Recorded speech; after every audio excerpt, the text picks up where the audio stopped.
That's so funny. Yo, what's up, guys? So, another start the stream. I'm just laughing about the stream name. Let's go ahead and scoot some of these closer. Should have had this fully set up, but it's okay. It's okay. We're good. So, what we got here?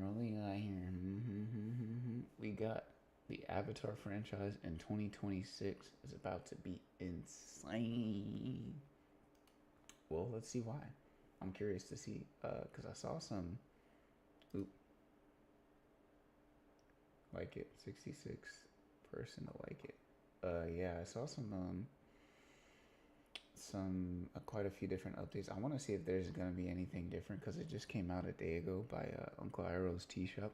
I want to see if there's gonna be anything different though, because right now 2026 it is just kind of shaping seems up like to the be same a stuff. But let's huge see. year for Avatar. Let's Maybe see. one of the biggest years in recent memory. We are getting a new Yeah, animated movie because following they've been adult announcing a versions lot. of Aang and the main group, the next season of Netflix's live-action adaptation, new books, and what could be the biggest surprise of the year, Okay. which is a first-time Volume's ever good. fighting game for Avatar. I've got my Oh eye yeah, on that the way more than fighting game. most I forgot other about stuff, that. and I have a good feeling it's going to be a big one on its reception. So today, Yeah, I let's think break down so. everything, Judging by how including the that's coming the other next year for gameplay the was Avatar looking, franchise, that was looking good. and why fans should be very excited.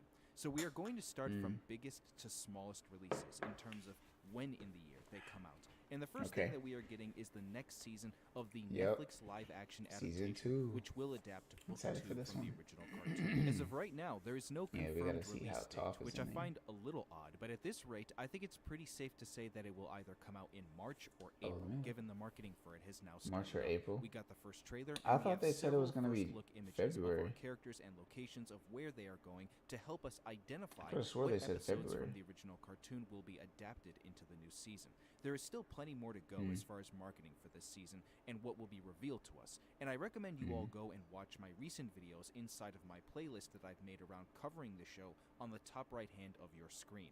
I've been covering a lot of the behind the scenes for this next season around the changes they are making on the filmmaking side, and overall, I'm way more optimistic for the quality that we will get from those changes. I know a lot of people are hesitant to want to continue watching, but at the end of the day, there is still a possibility that they can improve upon from season 1. So again, go watch those videos to hear about all the new people who were cast, the new writers and directors, and so on. The next New of the writers three and biggest releases in directors. 2026, the one that The I actually fighting think game, is going Avatar to Legends. surprise people the Yeah, most this is gonna be revolves cool. around the brand new Avatar video game. Getting a new Avatar video game is like winning the lottery at this point. Yeah, You'd low be key. lucky enough to I live remember off there's your this life one and see game. one get released. Obviously, There was this one of them. What was it called? Hold on. It was the one, I think it was for Wii, or was it for GameCube? What was it? Avatar game Wii. I think it was like Last Airbender game Wii. But this, which one was it? I think it was that one that they just showed right there. Yeah, this one. Into the Inferno. Yeah, this one was lit. I definitely had this one. I remember playing it, and then there's the Burning Lake one too. Yep. Because they had a bunch of different ones. Yeah, I remember definitely playing Into the Inferno, and having that, and I think maybe the Burning Earth too. Honestly, because I remember being doing like a bunch of different ones for the levels and whatnot, especially the one with what's his name, homeboy who was trying to test Aang to get him in the Avatar state. Was it Admiral Zhao? That was his name, right? Yeah, because I remember that level so specifically, and like doing the little air ball to like go and fight him. That was so fun back in the day. But yeah, that was a lit game. So yeah, it's been a minute since I played an Avatar game. It's in the realm of the fighting game. community.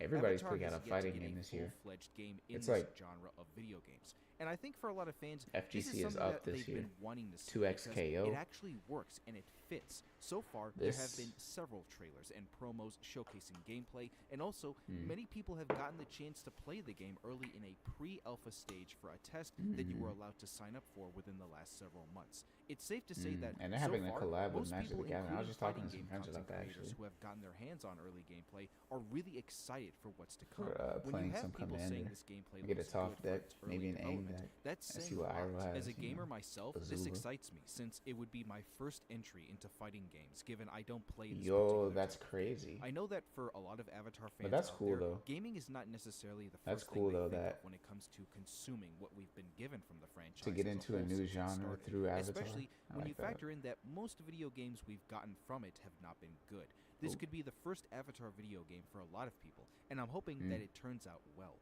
It is set to have a multiplayer mode, a potential For a story lot of mode, people and all of that who sounds weren't promising, who and yet weren't I diehard still fans have my back in the worries day. for it as far as the monetization systems that they could potentially put into the game, but that's a conversation for another time. Those are my only worries, and I find that the Okay. gameplay will suffice enough, hopefully if all goes well. It is slated to come out in the summer Excuse me. on console and PC, but for most video games In these summer? days, a delay is That's certainly not bad. possible, so just prepare yourself for that if it No, happens. that's gonna be The final cool. of the three biggest releases in 2026 for the Avatar franchise revolves around the franchise's first ever attempt at making a full-fledged animated film. Of course, we have had a live-action film before, Oh and we yeah, all the know how Tale that of Aang. turned out, but this is the first time we are actually doing Doing animated. dances The to film move a would be pebble. taking place years after the events of Dude, they're Avatar: doing The a Last whole Airbender Stomp the and Yard movie before just The to Legend move a of Korra, pebble. That and was it will crazy. follow Aang and our gang of heroes as older adults as they learn of an Chris ancient Brown would be power that disappointed. could save Aang's culture from extinction. They embark on a global quest to find it before it falls into the wrong hands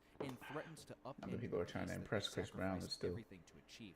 This movie has been in development for many years now, since 2021, Mm. when Avatar Studios Dang. was officially founded. And yet, it has also been in development hell for all 5 of those years under the Paramount leadership that owns it Why? along with Nickelodeon. Recently, in the last Mm. several weeks, it was announced that the Oh movie yeah, would they be said they were going gonna to skip it and go streaming straight to instead of theaters, streaming. and so it would be released day one on Paramount Mm. Plus. I've already given my frustrations about that decision. I don't and like why it's that. I bad kind of idea, like and you can kind go of and want to listen see a me theater give those release of thoughts something in like the this, latest right? video. Because that could be like a huge revival for the series. You know what I mean? Like especially like remember back to like 2015 when Star Wars came back in theaters. Everybody came out to go see that. I went to go see it super quick. Me and a bunch of friends, we went to go see it. Every single one of them that came out, pretty much, 7, 8, and 9 when they did. But like, just remember that like the hype that was surrounding around it. I feel like this is a huge mistake. I'm not gonna lie. Skipping the theater release. I don't know what the numbers look like in the back, as to why they're doing that, but I feel like for a huge revival of the series and like carrying it into like different mediums, they're kind of missing out by not having the theater release. So I wonder what the decision was behind that. Maybe it had something to do with the recent acquisition, but mm, I That I wonder. uploaded. Overall, the premise of this film definitely sounds interesting, and it's something that I would have Mm, loved to have seen on the big screen, along with yeah, many other 100%. fans who have preached about wanting that same experience. We also don't Mm-hmm. know if this movie will get delayed again, and that's probably the least of Paramount's concerns, given that Yeah. their current movie slate of releases this year They is said it was like probably one August of or the September, worst right? that the studio has ever had. Taking it off a theater release just doesn't help it one bit. What Yeah, could it have been the doesn't. most hyped and anticipated event of the year for the franchise has now turned into one of the least anticipated because of that decision. But I'm still going to watch Mm. it in some way when it comes out, since Yeah, it the is streaming, following like art going from straight to people that we streaming grew is up kind of with, whack. and I'm I not gonna love those lie, characters way especially too for much. And like the last but not opportunity least, that it we have the presents. novelizations. This is the part of the Avatar franchise that has been given the most amount Oh of yeah, the releases in books. recent years. We get several new Oh yeah, novels the every year, comics. and Cause I read the 2026 comics. Did y'all will read the see comics several actually? more. I'll run through all Of of them in like order of them. after what happened after book 3. Did y'all read the comics? Cause I checked it out. Um, it was pretty cool. They went through Aang and everybody like going around to the neighboring countries and like figuring out how to develop bending as like a an industrial structure that kind of like led up to the things in Korra and stuff like that, and like the bender non-bender divides and stuff like that, kind of leading up to Amon. And then they had Azula's like post arc. Some people calling it like a redemption arc, but they also had like the search where like Zuko and like went to search for his mother and all that. Dope stuff. If you didn't see it, definitely go check them out. But yeah. Release date. First one is called I Am Sokka, which is a little kid's book following his Yeah, I adventures am as he Sokka. takes on the Fire Nation. It's a part of a series with titles of the same name with other It's characters. like his who won't be journal included. entries or As of something. me recording this video, which is after I get back from my small vacation, it will have released Aw. already on the 6th of this month. This is nothing too serious. That was it's 2 just days something ago. for your kids to read. Avatar The Last Airbender Relics of the Four Nations is not necessarily a novelization, but more of a collector's item, as you can see by the picture on your screen. This set Why? includes over a dozen high-quality collectibles, such as Oh, that's Katara's so necklace, cool. a pop-out foam glider, a blue spirit patch, a bossing say pin, paper lanterns, and some great-looking artwork. and imagery. Hey, that's This so is something I cool. think a lot of longtime fans. What about the? Dang, that would have been cool to have like one of the Four Nations things on there, the four bending styles on there, because I love the emblems. Would love to buy, They're so especially cool. if they are physical media collectors, and you can get your hands on it when it comes out on March 13th. Yeah, Avatar people will love Legends that for Bending sure. Academy is Light a it new up. novelization series in the world of Avatar This that looks just had its familiar. first book released in 2025 called Are they the Rated Up. kids Once again, this is not something to take too seriously, just from meant to be a the? book series for your kids Maybe I'm if they tripping. are interested. The rumor is Is that this the AI? second book in the series will come out in spring of this year, but Or is she there's no disabled? confirmation just yet. She's like missing a part of her arm. Is she AI or disabled, or is that like? Is that the one of the new characters? Because I remember the one, the girl from Seven Haven. She's supposed to have like one of her legs, like weren't there, right? Avatar The Last Airbender, the official book of Amigurumi, has an upcoming craft book featuring Amigurumi. over 20 crochet patterns for characters like Aang, Katara, Appa, Iroh, and many more characters. That's kind of cool, actually. If you are looking to Crochet create some stuff. of your I favorite know characters crafts out of people are gonna be yarn, out this here, is definitely especially at and like it will be cons and releasing stuff. right around the time that summer begins on May 19th. On Avatar May Legends 19th. Masters. I wonder if I end up seeing some of these at MomoCon or like Dragon Con or something like this, because that book will come out probably like within a week before MomoCon. So I wonder if there's gonna be like people with some of those designs and they're gonna have them there as merch. That'll be interesting to see. Of the Elements Volume 1 might single-handedly be the #1 novelization for Avatar that I'm looking forward to the most this coming year. It was just recently announced, and it is the first volume of a new for the short game, right? story series of books set to follow Is the it based lives on of the game? Avatar Korra, Aang, Roku, Kyoshi, and Yang Chen. So it's basically Is it based an on the game, though? anthology series, and given it's following all these different avatars, that's what appeals to me the most about it. I want to learn more about all these past avatars, and for What lots about of fans, this is going to Juan? be something to look forward to the most out of any of the different novelizations. Nah, what So about Juan? mark your calendars for July 14th. That's going to be a very fun summer when this drops July? at the same time as the That's Avatar lit. fighting game. Avatar will be getting a few new coloring books Paint with released on water. August 11th, That's a cool. month later, called Avatar Paint with Water and Avatar Color by Number. Two fun little things for the kids, or if you are somebody who's older Yeah, that's and cool. really likes to draw. This Yeah, will be I like in your that. wheelhouse Not as gonna well. lie. Finally, I remember going. That's what I would do sometimes. When I'm at conventions, like solo, like if I'm going by myself, and I just need like a little bit of a, just like some chill time. They always have like the coloring for charity events, and I like to go to those and just sit there and just chill out and color for a bit. You know what I mean? Those are cool. delving back into the world of gaming, but not necessarily video games, we have the release of what is called Avatar Legends, the role-playing game, The Voyage of Unity. This is something that had already been announced through a Kickstarter on May 20th of last year and is currently slated to release in September. It's a tabletop game that consists of a series of 5 adventures relating to the ship Unity during the era of Avatar Roku. If That's I'm correct in cool. saying this, that synopsis of it is all this mostly stuff is gonna be new cool. I'm just repeating information it. behind the character of Roku, and not something that's This is dope. necessarily official to the canon. But I would be wrong about that, and I would hope that somebody corrects me if I am.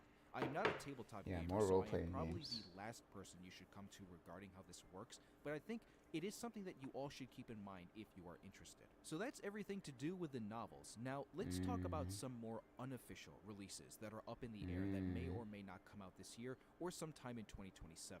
The first one relates to the official Avatar podcast hosted by Korra and Braving the Zuko Elements. themselves, Janet Varney and Dante Bosco, called Braving the Elements. They just recently finished their newest season covering the first 2 books of The Legend of Korra, and I imagine that they would return sometime this year to cover the last 2 books of the show. which would feature Hey, a multitude of nice. cool and fun guests like how they've been doing with past seasons. Again, nothing is official, so that's up in the air if you are curious. These next two topics relate to something that will most likely not release this year, but I would imagine that there is a possibility that we get more Seven details around them, Havens. as well as first glimpses to first look images and other forms of marketing. Seven The first Havens. one relates to the Oh, already Ice announced Wars. What is Avatar that? RPG called Avatar Ice Wars. It's the RPG. working Nah, title that's for a like game deep that's in development. Nah, look at that. Look how like loose that artwork is. That's like deep in development. There, that is nowhere near coming out anytime soon.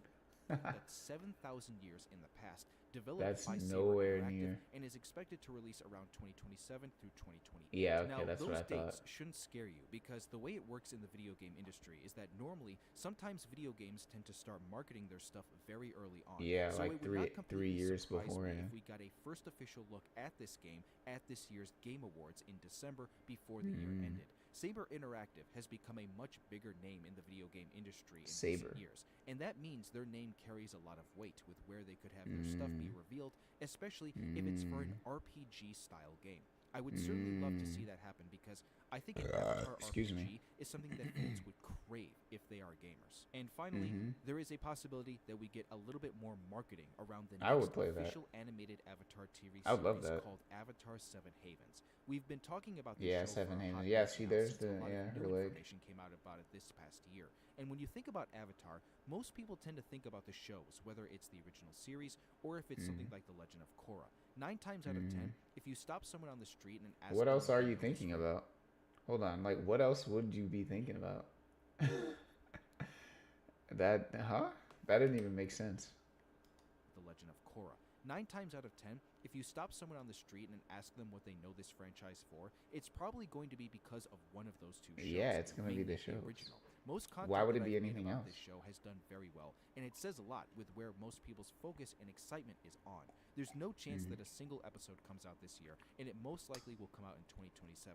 But again, if we are going to get marketing for it, it's probably going to start sometime Now, if people say the later Dragon this year Prince, if that'd be we get crazy. more official images than just the only one that we've gotten so far of our main characters. Definitely keep your eye out for that because I If know they most say, of you "Oh, here watching are I only looking know because forward I to it saw the Dragon most. Prince." But I think that's a good way That'd to be end the crazy. video, That's probably breaking for down like younger everything coming to generations, the Avatar if The Last anything. Airbender franchise in 2026, and we will finish it off by asking this question: what are you personally looking forward to the most out of All this of list these. of everything I What do you broke mean? down?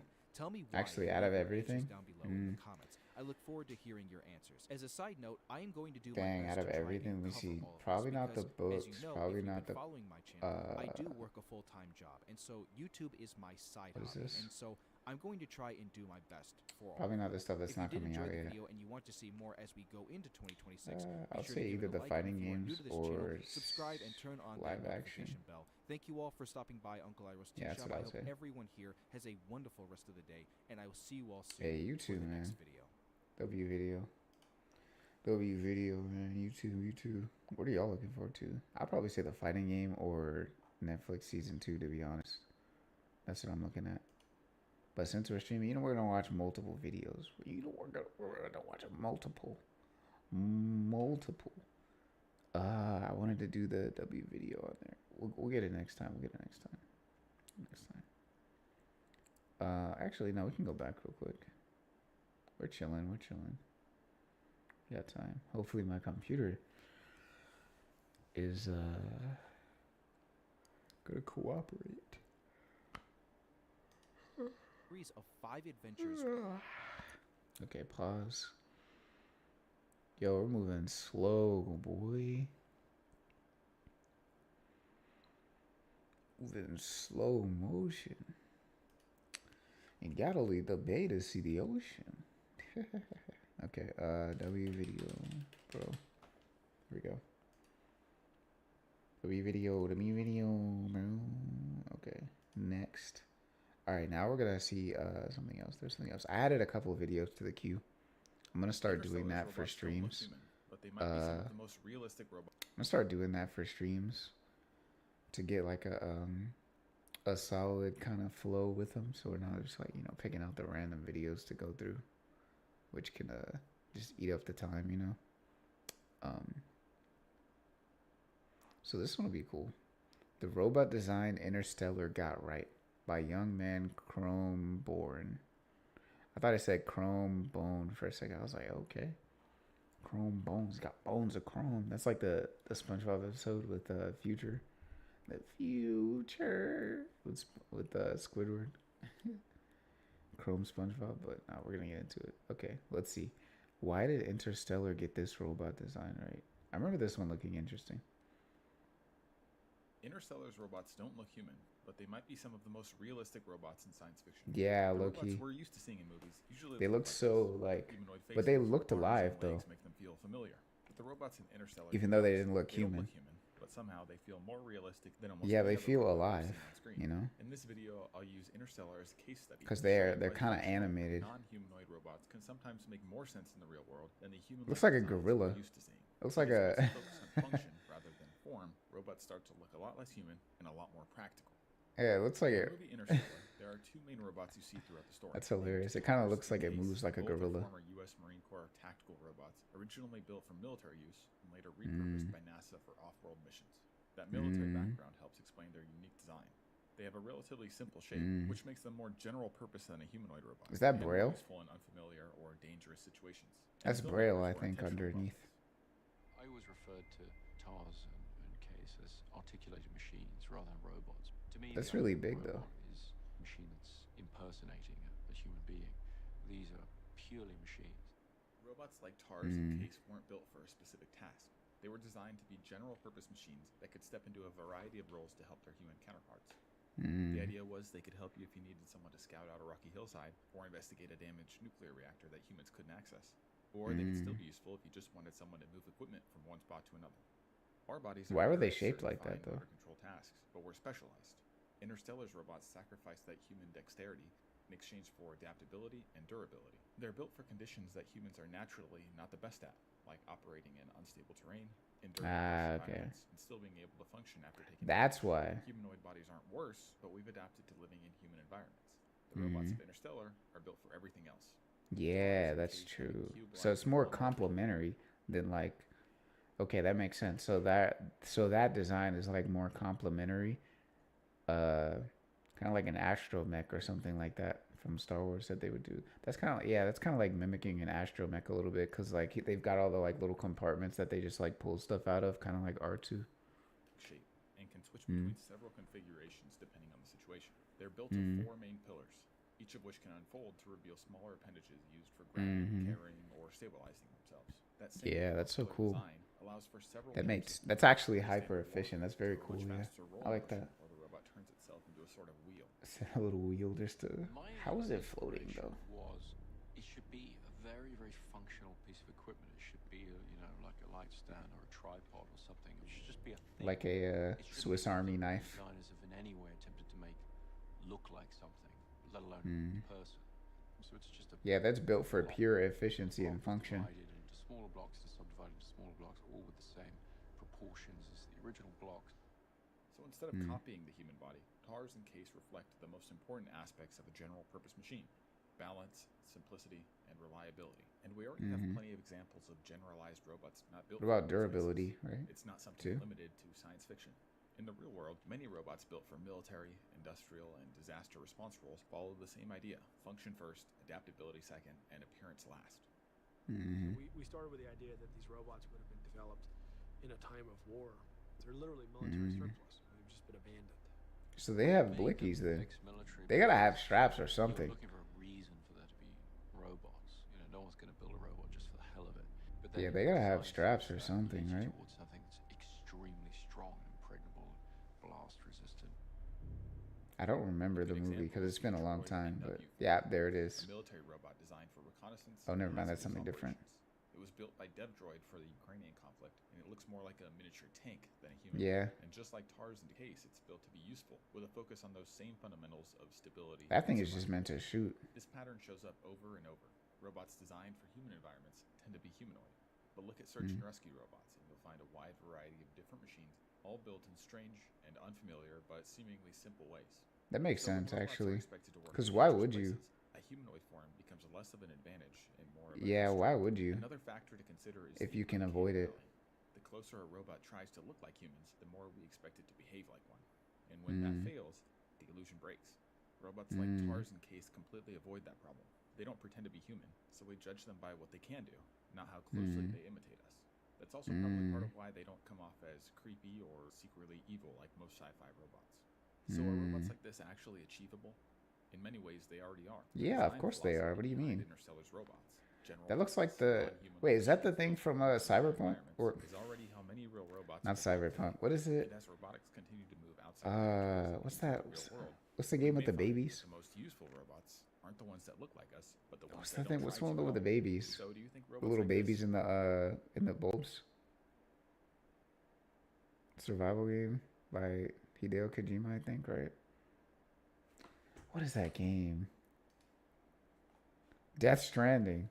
Yeah, is that the thing from Death Stranding?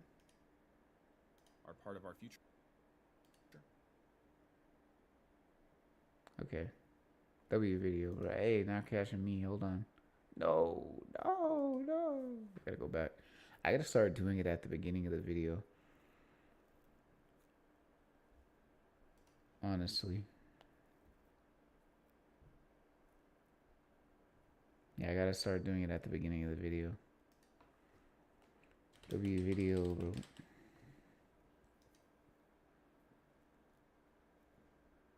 But okay. Next video. What do y'all think about that though? The robot chrome design. I think it's kind of cool, honestly. I think it's pretty dope. Designs like that. I want to see some more robots like that now. Because, like, the humanoid robots are cool, but they're also just, like... I feel like maybe it's a little bit inefficient and it's kind of trying to do too much. That could just be me. Plus, it may not even be worth it. Like, why are we designing humanoid robots when we could just design robots that are more functional? Intentionally. It's not like we need to have like things that look like humans as robots. That was never really a need. I feel like that was never really a need. Is that just me? I feel like that's like something that people want to do, but it's not necessarily necessary for like the function of whatever you like want the robots to do. I guess obviously like for like the 18 plus robots, yeah, people are going to be doing that. You obviously want that, I guess, because that's like, I would assume the whole purpose. But for like virtually anything else, there's kind of not a good point to having one that looks like a human. But hey, that's just my opinion. Let's look at this new one though. All right, if it wasn't a W video, I'm deleting the comment. But I'm going to say it first so that we don't forget it when it moves on to the next one. How about that? But I trust you. I trust you, wealth historian. I trust you to put out a W video. This one's going to be, okay, the Roman Empire's final mistake by the wealth historian. Let's get into it. America is repeating it by 2026. You sure about that? Let's see. Let's find out. Let's find out. Imagine you are standing in the center of Rome in the year 400 AD. Okay. Surrounded by marble columns that touch the sky. Nice. You see aqueducts carrying fresh water over horizons. Okay. You see the Colosseum, a stadium that holds 50,000 screaming fans. You're standing in the capital of the greatest empire the world has ever known. An empire that spans 3 continents. An empire that has lasted for 1,000 years. You tapped a Roman citizen on the shoulder and told them that in just 76 years, this entire city would be empty ruins, and the empire would That's vanish crazy. from the face of the earth. They said in your lifetime. Well, not in their lifetime, in 2 lifetimes back then. The systems are too big to fail. Now, fast forward to today. That's crazy. Stand in Times 76 years. Look at the I guess you never really do predict it though. Flashing record highs. Look at the military power that dominates every ocean on the globe. If I told you that by the year 2026, the foundations of this American empire would irrevocably crack, you would probably have the exact same reaction as Hey, yo. Chill out. Hey, I'm still living here. But history is not a set of random events. It is a blueprint. No, it is a repeating cycle of rise exactly. That people can learn from. Human nature. We are not special. We are just the latest actors in a very old play. That's not true. Now, we are in the We can choose differently. The scariest We have the tools to choose differently. That's special. All of Rome isn't that it happened. It's how Mm. eerily similar it looks to our current reality. The parallels are not vague. They are mathematical, they are cultural, and they are undeniable. Rome didn't fall overnight. It succumbed to a slow-acting poison, a specific economic mistake That was a cool that ate away at its soul art piece. until it was too weak to stand. Today, America has ingested that exact same poison. We are showing the exact same symptoms. According to the historical timeline of What empire life symptoms? cycles, we are fast approaching our own expiration date. Whoa, expiration is crazy. Not an arbitrary number. It marks the 250th anniversary of the United States. Whoa. 250 years is the historical average lifespan for a global superpower before it undergoes a catastrophic reset. Whoa. In this video, we are not just going to look at I didn't think about that. We are going to hold a mirror up to our own civilization. Uh-oh. We are going to identify the singular fatal 250 years, huh? Think about that. America really is young.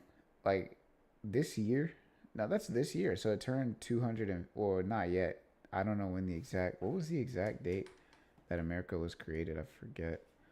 What's the date America became America?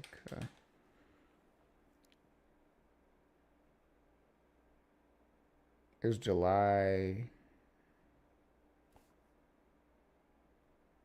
That's not the one they're counting, though, right? I'm talking about when, like, the establishment of, like, oh, this is what we're doing type stuff. Not, like, when, right after the war, you know what I mean? So, yeah, it hasn't come up yet, regardless, I don't think. Wait, July 14th? Oh, wait a minute. The United States was not fully recognized as a sovereign entity until the Treaty of Paris was ratified on January 14th, 1784. Ended the Revolutionary War. Okay. Okay. So there we go. January 14th. So it's coming up, actually. So America's about to be 25 or 250 in next week. That's crazy to think about because it's so young. Such a young country. But 250 years until an empire falls? Is it an empire though right now? Yeah, I would say so. But like, dang, yeah, well, there has been some recent stuff happening. I'm not gonna lie, with like wars, like stuff getting declared, so I don't know. Not a good look though. And prove to you that America is not only repeating it, but doing Yeah, it not a faster good on look. a much larger scale. To understand the end, we have to understand the beginning. Rome wasn't always corrupt. In its early days, during the Roman Republic, it was a society built on what historians call stoic virtues. It was built by hard men, farmers who became soldiers to defend their land, and then returned to farming. There was a deep sense of duty. So we're going back to farming, boy. Economically, this was reflected in their money. For centuries, the Roman currency was the silver denarius. It was a coin made of almost pure silver. I kind of want to get some. Money. I kind of want to get Silver some denarius, actually, you held actual intrinsic just to value. have one. You didn't have to trust the government. You only had to trust the metal in your hand. This sound money created a stable foundation. It encouraged savings. Yeah, I kind of want to have It one allowed just for to long-term have as planning. It funded the a roads, cool the keepsake. You know what I airports, mean? the mighty legions that conquered the known world. Because the money was Or real, maybe the not keep economy it, was but real. just like to But success have is it for a dangerous while game. and then just like As Rome conquered more territory, I don't need to the keep it immense wealth forever. flooded into the capital. The ruling class stopped being warrior farmers and became wealthy aristocrats. Mm, The focus shifted from production to consumption. mm. By the time the Republic died and the Roman Empire began under Augustus Caesar, the seeds of Augustus decay were already Caesar. planted. The empire was Caesar vast, could down. stretching from England to Shoot. Egypt. Oh, no, no, no, no, no, Maintaining no. this expanse was incredibly expensive. You had to pay hundreds of thousands of soldiers stationed thousands of miles away. You had to build and repair infrastructure across continents. Most importantly, you had to keep the population of Rome happy. Happy, yep. This is where the concept of bread Colosseum? circuses originated. Yep. To keep the massive Colosseum, there we go. from rioting, the emperors provided free grain and massive gladiatorial games. It was the Free ancient grain? version of welfare and endless entertainment distraction. All of Wait. this cost enormous amounts of money. Wait. They gave free bread at the Colosseum? That's kind of clean. I didn't know that. That's cool. Dang, that's so cool. The gold and silver looted from conquered nations began to dry up. The expenses of the empire started to outweigh its income. Yeah. The budget deficit. Now, an emperor has two choices when faced with a deficit. Choice one is the hard choice. You can cut What's spending, that? which makes the citizens angry, or you Yep. can raise taxes, which makes the rich Which and also people angry. No emperor wanted to do that. that They wanted raise, to be loved. They makes wanted everybody glory. angry. So they chose the easy path. They chose the fatal mistake. They decided Taxes. to mess with the money. This is the mechanism of collapse. Pay close Oh, attention. inflating the This currency. is exactly where we are today. It started slowly.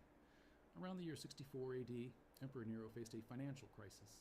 He needed Oh more yeah, money to pay Nero. his debts and fund his lavish lifestyle. He came up with a devious idea. He gathered up the silver denarius coins, melted them down, and mixed in a small amount of cheap base metals like copper. He then reminted the coins. Suddenly, Nero had more coins to spend. The new denarius looked the same as the old one on the surface. It had the emperor's face on it. It was officially declared to be worth the same amount. But in reality, it had less silver. It had less intrinsic value. This was the ancient version of money printing. Nero had just debased the currency. At first, nobody He said, noticed. "Nah, we're not going by silver anymore." But subsequent emperors saw how easy this was. If they needed to fund a war, they just added more copper to the silver mix. If they needed to build a new palace, they just debased the currency a little more. Over the next 200 years, this Just keep process debasing the accelerated. currency, you know what I By mean? the time of Emperor Marcus They didn't Aurelius, care. around 100 They probably, oh, Marcus Aurelius, that's the homie right there. But no, like, they had to have known that it would eventually like come to this. They had to have known, because you can't just like keep creating infinite value out of nothing. You know what I mean? Like, there had to have been some people that were warning them about this, but I just think they didn't care. They were like, hey, that's for tomorrow's, that's for the next generation. That's the next generation's problem. We're just going to print money. And, yeah, they can deal with it after the fact. That's probably what they were thinking. They probably they did not care about the younger generations at all. They were just trying to solve the problem that was in front of them. Unfortunately. 170 AD, the denarius was only about 75% silver. 50 years later, 75%. Silver. Dang. By the year 270 AD, There's going to be barely any silver. That's going to be silver plated in a second. A joke. It was barely 5% silver. Yikes. It was basically a bronze coin with a thin silver wash over it. Yikes. Yikes. Effectively stolen the wealth of its people slowly over 2 centuries. That's But crazy. Here's the thing about economics. You cannot cheat reality forever. People of the empire So eventually I wonder how much a pure denarius is worth. Traders, and soldiers. Can you get like a pure denarius? Let me see. Let's look this up. Pure silver Roman denarius. Can you have one? I wonder. There's definitely collectors and like museums and stuff that have it. But where do you get it? Okay. Let's see. For sale.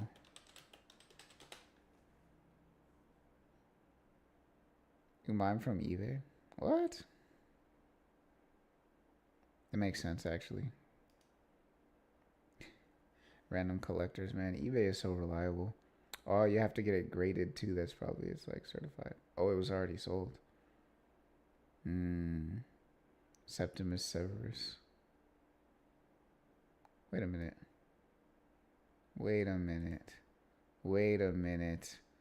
I know that guy.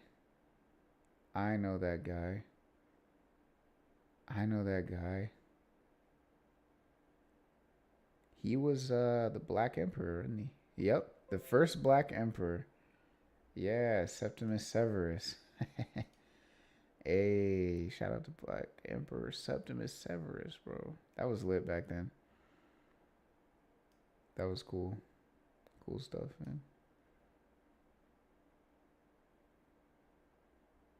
It's not Black History Month yet, but that's a lit fact for everybody who knows. You just learned something today if you didn't know. Hey, shout out to Young King. That's lit, bro. But he had a coin. That was his coin. That's him on the coin. Did I upload today? I did. Oh yeah, I put it on the thing too, so we're good. We got two. And this is gonna be uploaded, obviously. So they're not as much as I thought they would be. But I guess it's still just silver, right? But I thought that the historical value would drive it up a little bit more. That's kind of cool that it's like affordable. It's not like hundreds of thousands for like a single coin. That would be a crazy loop around, right? Because now the silver's actually worth a lot again. Well, that's the pure one. So they were receiving were junk. They knew the government was lying to them about the value of the money. The result was catastrophic inflation. Because the money was worth less, merchants demanded more of it for the same goods. The price of wheat, oil, and clothing skyrocketed. Yep. Records showing that in the 2nd century, a specific measure of wheat cost around 8 drachmas. By the 3rd century, that same measure of wheat cost 120,000 drachmas.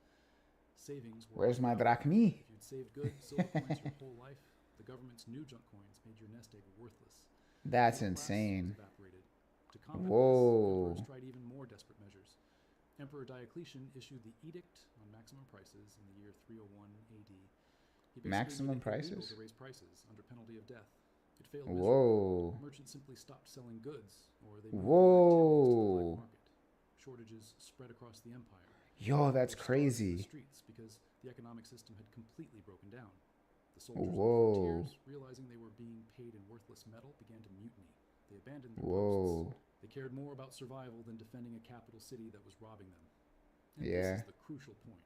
The barbarians didn't break through Rome's walls because they were suddenly stronger. They broke through because Rome was weaker. The financial rot had destroyed the social contract. Why fight for an empire that pays you in fake money? Why produce goods for a system that punishes savers? When the money dies, trust dies. And when trust dies, the empire dies. The Visigoths sacked Rome in 410 AD, not with a bang, but with a whimper. They walked into a hollow shell of a once great civilization. Dang. Now, let us turn that mirror toward ourselves. They said, they probably said, dang, this is not even worth taking now. They're going to end up owing money if they take this. That's crazy. States of America. Just like Rome, man. began with a currency backed by hard assets. The U.S. dollar was, for a long time, a receipt for gold. It was a promise that the government could not simply print its way out of trouble. Rome with gold. Helped build the greatest industrial engine in human history. Just like Rome, America became the undisputed global superpower after a massive global conflict, World War II. We became the world's policemen. We established military bases in vast corners of the globe. We became the world government, shifting from a nation of hard-working producers to a nation of high-consuming debtors. And just like Rome, we reached a point where our ambitions outweighed our wallet. We wanted the guns and butter. We wanted massive military spending to maintain our global empire, and we wanted massive social welfare programs at home. Starting in the 1960s, the pressure began to mount. We were fighting the Vietnam War and launching the Great Society programs simultaneously. Gold was draining out of the U.S. Treasury as foreign nations demanded payment. So, in 1971, President Richard Nixon did exactly what Emperor Nero did. He closed the gold window. He took everyone off the gold standard. I forgot about that. He closed the gold window. He declared that the U.S. dollar was no longer convertible into gold. In that instant, the U.S. dollar stopped being a receipt for reality and started being a fiat currency. Its value was now based entirely on the United States government. We switched from the silver denarius to the copper coin. Since 1971, the debasement of the U.S. dollar has been relentless. But unlike Rome, which was limited by how fast they could physically melt down and remint metal coins, we have can do this instantly. We can create trillions of dollars on the computer. At the Federal Reserve. This allows us to speed run the collapse. What took Rome 200 years, we are achieving in 50. Look at the national debt. It took the United States over 200 years to accumulate its first $1 trillion in debt. Today, we add a new $1 trillion to the debt every few months. We are now over $34 trillion in debt. This number is so large the human brain cannot comprehend it. Light work. We are printing the money. Light work. Creates new dollars out of thin air to buy the government's debt. This is exactly the same mechanism. They should let us do that. Metal to the silver coin. Every new dollar that is printed dilutes the purchasing power of every dollar you worked hard to save. We are already seeing the cracks form. We are already seeing inflation. You feel it every time you go to the grocery store. You feel it when you look at housing prices that have become completely disconnected from reality. Will try to they're not even. Those aren't housing prices. Those are BlackRock prices. Is low, just like Roman emperors claimed their copper coins were silver. But your bank account knows the truth. We are seeing the breakdown of the social contract. Just like late-stage Rome, America is facing intense internal division. The gap between the super-rich, who benefit from the money printing, and the working class is wider than at any point since the Gilded Age. We are seeing the rise of bread and circuses. We're distracted by endless entertainment. Yep, there's the circuses, social yeah. media dopamine loops, and celebrity gossip. All the foundations of our economic house are termites eating away the wood. We have a population heavily dependent on government assistance. Yep. A political feedback loop that makes cutting spending political suicide. Yeah. Now we look at the timeline. Sir John Glubb, a British historian, analyzed the life cycles of great empires over 3,000 years. He found a startling pattern. The Assyrians, 250 years. Persians, the Greeks, the Roman Republic, the Ottoman Empire, the British Empire. They all lasted for an average of about 250 years. They go through the same stages. The age of pioneers, the age of conquests, the age of commerce, the age of affluence, the age of intellect, and finally, the age of decadence and decline. The age of decadence is marked by debt, an influx of The age of debt. a welfare Cadence. I need a soundboard. That's what. Yeah. We need a soundboard.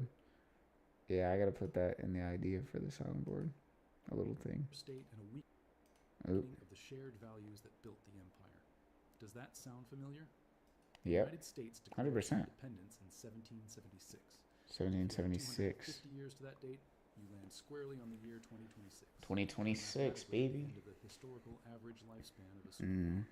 We have checked every single box on the But list you of know what? collapse symptomatology. Averages are that. Massive debt. Some are more, some are less. We have the military So hopefully we got overextension. some time. We have the internal social division. The Roman Empire's final mistake was believing that the laws of economics didn't apply to them because they were Rome. They thought they could cheat the system by diminishing their currency, and that the rest of the world would just accept it forever. America's final mistake is exactly the same. Oh. We believe that because the US dollar is the world reserve currency, we can print infinite amounts of it without consequence. We Oof. believe that we can borrow more money than has ever existed in human history and never have to pay it back in real terms. Oof. But the rest of the world is waking up, just like the merchants in ancient Ah, the Rome people have to began pay it back, refuse the apparently. debased denarius. We see nations around the world, from China to Russia to Saudi Arabia, actively taking steps to move away from the US dollar and global trade. These are the modern barbarians at the gate. They are not attacking with swords. They are attacking by simply rejecting our debt.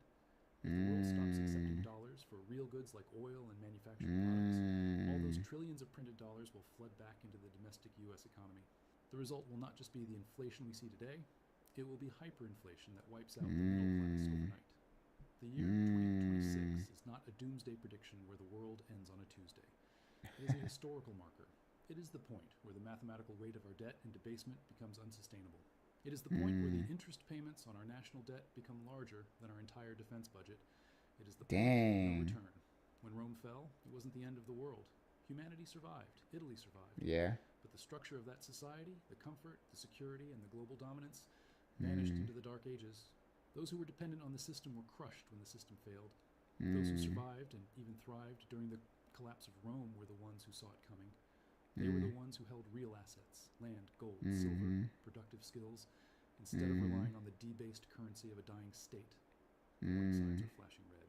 History is screaming at us across the centuries. The mistake has already been made. The poison is already in the system. The only question now is how long the patient has left and what you're going to do to prepare for the inevitable reset. We cannot stop the cycle of empire. It is bigger than any of us. It is bigger than any politician. But we can learn from it. Bigger than who? No, I'm kidding. Standing in the Colosseum, believing that the party will last forever. Stupid. We can open our eyes and see the ruins before they happen. The clock is ticking toward 2026. 2026. Final act, huh? A W video, bro. Nah, it was a W video, so I'm not deleting the comment. W video wealth historian. W video, my friend. All right. Are we subscribing? Because I feel like this might be a subscribe coming in here, depending on the types of videos. Because you know we got to look at these history videos. You know we love the history videos over here.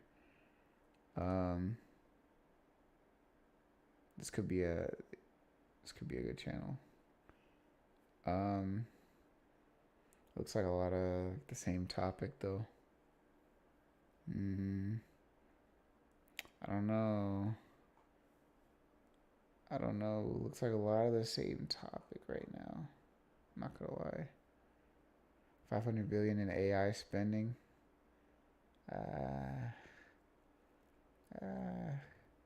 We'll come back. We'll come back to it. We'll come back to this. We'll come back to it.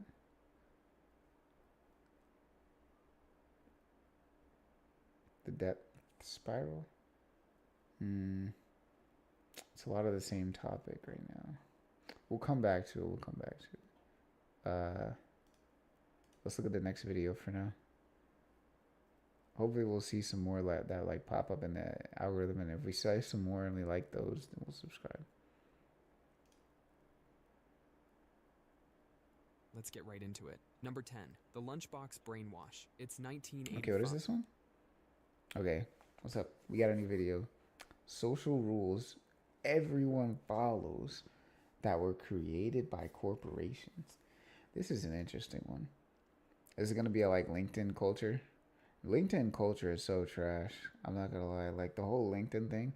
I was talking to my sister about this a little while back about with the LinkedIn stuff. How everybody's on LinkedIn yapping and capping about, oh, I love this job. I love how much they mistreated me and acted like I didn't deserve anything, and then fired me for a minor transgression. But I loved everybody. Like I loved that whole like structure. That whole structure was just such a gift. Just capping out of their ass. And I'm just like, yeah, see, that's why, yeah, nobody would want me posting on LinkedIn, cause, yeah, it would not go the way you think. But social rules everyone follows. Let's listen. And Kraft has a problem. Their Bologna sales are tanking. Then some Bologna? genius in Oscar Mayer has an idea that would change how an entire generation of kids eat lunch. They noticed that moms were feeling guilty about working instead of making picture-perfect lunches for their kids. So they turned that guilt into gold. They created these little yellow boxes filled this with is fast-paced. processed Hold meat, on. cheese, and crackers. But they didn't sell it as lazy parenting in a box. They marketed it as giving kids independence and creativity at lunchtime, and it worked. Suddenly, Independence if your and mom creativity. packed you a regular sandwich, you were living in the You were a Stone Age. bum. Kids would trade anything for a Lunchable. Everyone wanted to build I their own remember those tiny actually, pizza yeah. while their classmates were stuck with boring PB&Js. Yeah, they were like, you're eating your sandwich. I'm building my lunch. Bootstrap lunches. They said, I pulled my lunch out of the trenches. I got my lunch out the mud. Lunchables. So you're gonna sit there and eat a basic sandwich, you bum?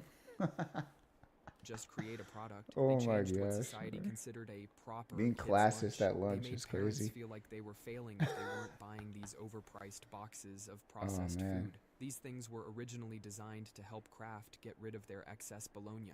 These little boxes cost about 3 times more than making the same lunch from scratch. But parents kept Wait, buying they them just because wanted to get rid of the cost excess originally failing bologna? if they weren't buying these overpriced boxes of processed That's food. why they did These that? things were originally designed to help Kraft get rid of their excess bologna. These little That's boxes hilarious. cost about 3 times more than making the same lunch from scratch. But parents kept buying them because Kraft convinced everyone that this was what cool kids ate. They even had focus groups where kids said they felt more popular when they brought Lunchables to school. Kraft programmed an entire generation to think it that was processed low-key. meat and cheese in a yellow box was the height of elementary school social status. And Yeah, still it was. You working had today. clout if you had Lunchables Lunchables. rake I'm in not over gonna lie. $1 billion in sales every year. Number 9. Nobody wanted to say it, but people felt it. People felt it. When you pulled up with the Lunchables, they were like, dang, yo, that's clout. Everybody else eating the school lunches. Invented by Big Beer. Everyone goes crazy on Cinco de Mayo, wearing sombreros and chugging margaritas. This whole party wasn't started by Mexico. It was started by beer companies in the 1980s. Cinco de Mayo actually celebrates a single battle where Mexico beat France. It's not their Independence Day. It's not even a major public holiday in Mexico. Anheuser-Busch and other beer companies saw an opportunity. They looked at their sales calendar and noticed a big empty spot between St. Patrick's Day and the 4th of July. So they took this minor Mexican holiday That's and turned it crazy. into Mexican St. Patrick's Day. They started That's pushing ads linking crazy. Mexican culture with partying and drinking. The campaign That's was so crazy. successful that by the 1990s, Cinco de Mayo beer sales were beating Super Bowl beer sales. Today, Americans Whoa. spend more than And they probably $600 still million are. on beer just for Cinco de Mayo. In most Wait, they of spend Mexico, six. spend Wait, more wait. Cinco de Mayo beer sales were beating Super Bowl beer 600 sales. million on Today, beer Americans spend more in than Cinco $600 de Mayo million during Cinco on de beer Mayo. just for Cinco de Mayo. In most of That's crazy. Nah, they really pulled up with a Tsukuyomi on that one. They said, yo, beer companies had everyone in a chokehold. That's crazy. off of a fake celebration, had it people spending millions just for the like the cultural inclusion, bro. That's crazy. That's how people be getting you. Of Mexico, May 5th is just another day. Not that there's anything wrong with like wanting to feel nobody's wearing a fake socially mustache or connected, but green margaritas. that The was a Cinco de scam. Mayo, you know, celebrates the marketing departments of American beer companies. You Number could 8, argue that the they help billion-dollar bring people together manufacturing too, but mistake. It's 1907, and the Scott they're Paper just being Company greedy. has a problem. They're They've bringing got an people entire together with the railway wrong car stuff. full of toilet paper that's way too thick to use. Most companies would just take the loss, but Scott Paper Company looked at this useless paper and thought, what if we convinced people they need this? And that's how paper towels were born, from a mistake that was what? Scott Paper Company has a problem. They've got an entire Wait. I missed this Nobody's part. wearing a fake mustache or drinking green margaritas. The Cinco de Mayo, you know, celebrates the marketing departments of American beer companies. The marketing Number 8, departments. the billion-dollar manufacturing mistake. It's 1907, and the Scott Paper Company has a problem. They've got an entire railway car full of toilet paper that's way too thick to use. Most companies would just take the loss, but Scott Paper Company looked at this useless paper and thought, what if we convinced people they need this? And that's how paper towels were born, from a mistake that was too expensive to throw away. Whoa. They couldn't just sell it as thick toilet paper for your kitchen, so they invented a whole new need. They started telling Thick people toilet that paper reusable from your cloth kitchen, towels were bro. basically germ factories. They convinced restaurants that using the same cloth towel all day was asking for a health inspection failure. Then they went after households. Is they it ran true, though? ads showing busy moms dealing with spills using these Is modern it true, though? hygienic paper towels. Suddenly, using a cloth towel made you look old-fashioned. Before paper towels, people just used rags, cloth towels, or whatever was but is it true though? If you like, it depends on like when you clean it. I would have to assume that that's actually partially true though, that it carries the bacteria. Let's look into that though. Let's Google this, bro. Are paper, oops, are paper towels really more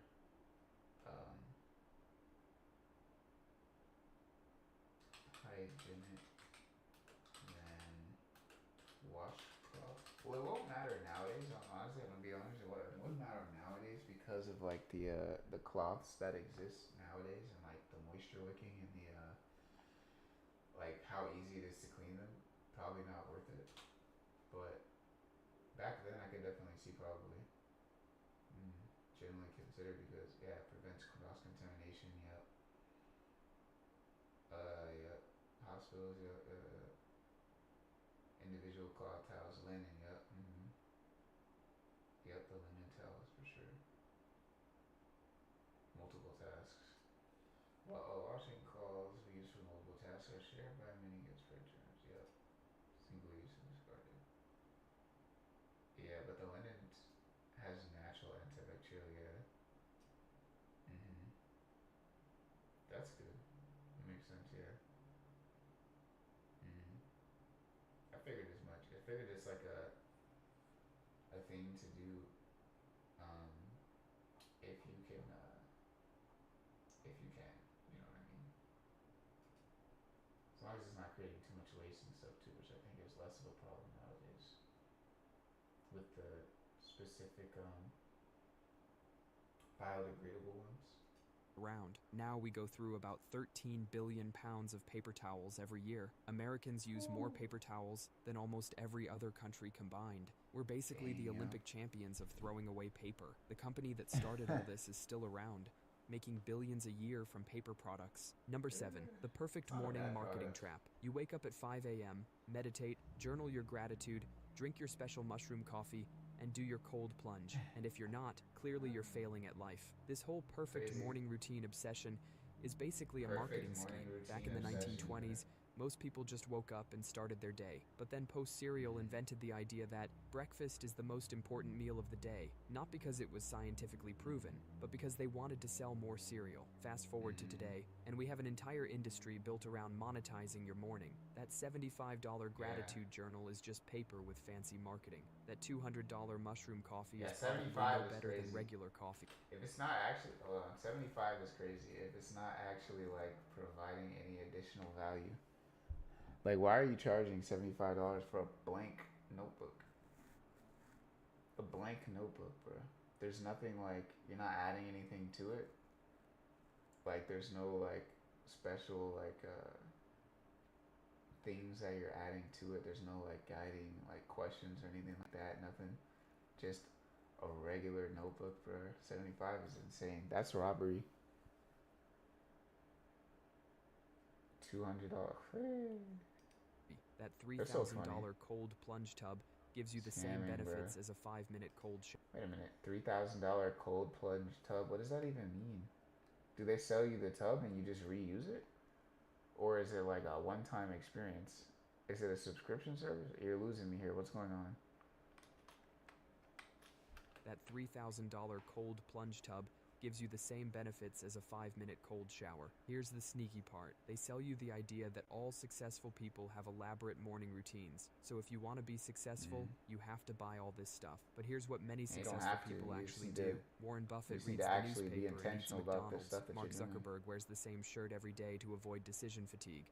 And Jeff Bezos just makes sure he gets enough sleep. The best morning routine is whatever works for you. Maybe that's meditation, or maybe it's hitting snooze 3 times and chugging coffee on your way out the door. You don't need to spend half your paycheck on morning optimization products to have a good life. Number 6, the great SUV It depends illusion. on what you It need. all started in the late 1990s when car companies had a brilliant idea. Regular cars weren't making them much money anymore, but SUVs, those big, boxy gas guzzlers, were bringing in serious cash. The problem was, most people found traditional SUVs too big for daily use. So the car companies came up with a plan. Take a regular car, make it slightly taller, add some plastic on the sides, and call it a crossover SUV. Suddenly, this new creation wasn't just a car, it was a lifestyle vehicle. They marketed it as the perfect blend of safety, space, and style. Never mind that these vehicles often had less actual cargo space than the station wagons they replaced, or that the higher center of gravity made them more likely to roll over in an accident. The marketing was brilliant. They convinced us that sitting higher meant being safer. They told us we needed that extra ground clearance for all those off-road adventures we take to the mall. The best part is, these off-road adventures to the mall is crazy. crossovers cost way less to make than real SUVs, since they're built on a cheaper car chassis. But because people perceive them as premium vehicles, companies can charge thousands more. It's like selling a regular sandwich, putting it on slightly taller bread, and charging double. And it worked so well that now regular cars are dying out. In 2023, over half of all new vehicles sold were crossovers. Meanwhile, traditional sedans and wagons are becoming endangered species. The irony is, most crossovers are just regular cars wearing platform shoes and a puffer jacket. Number 5, the $200 are just regular cars wearing platform shoes and a puffer jacket. Number 5, the $200 natural face scam. There's that friend who always looks naturally flawless. Hate to break it to you, but there's nothing natural about it. The no makeup look is probably the most genius scam the beauty industry ever pulled. They convinced us to buy more products to look like we're wearing no products. Back in the day, makeup could be simple. You'd put on some lipstick and mascara and call it a day. But then the cosmetics industry had a brilliant idea. Why sell 3 products when you could sell 12? So they invented this natural beauty movement. Suddenly you needed a primer, a color corrector, a concealer, a foundation, a cream bronzer, a highlighter, a setting spray, and 5 other products just to look like... That doesn't make sense. Fundamentally, when you think about it, right? How is it that you're saying that it's a natural face look, right?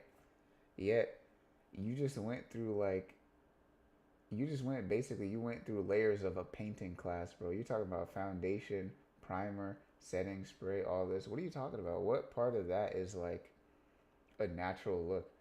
I'm talking about natural look. Natural look to me is like pulling up, washing your face, and then moisturizing, and that's it.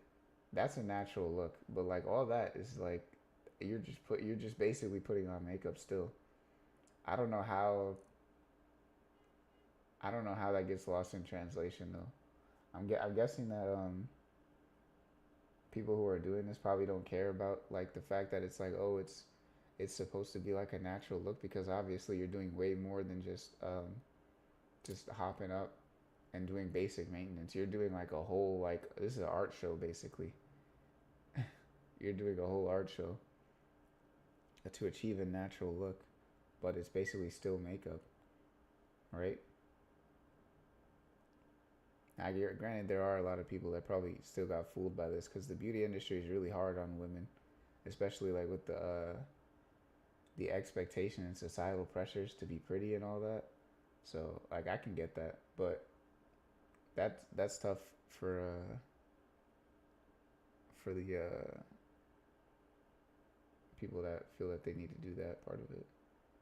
Like you woke up like this. It's like ordering a decaf coffee with extra steps, except you're dropping $200 at Sephora. Yeah. They even made us feel guilty for wearing obvious makeup. You're supposed to spend an hour carefully applying 15 products, just so people can say, wow, you look so good without makeup. The real kicker is how they marketed it to men. Men prefer the natural look. Translation: men prefer when you spend hundreds of dollars and an hour of your time to look like you're not wearing makeup. So next time someone compliments your friend's natural glow, remember that glow probably cost more than their monthly grocery bill. Number 4, the end of nature. You're grocery shopping in December and grab some I kind of strawberry. forgot about that actually.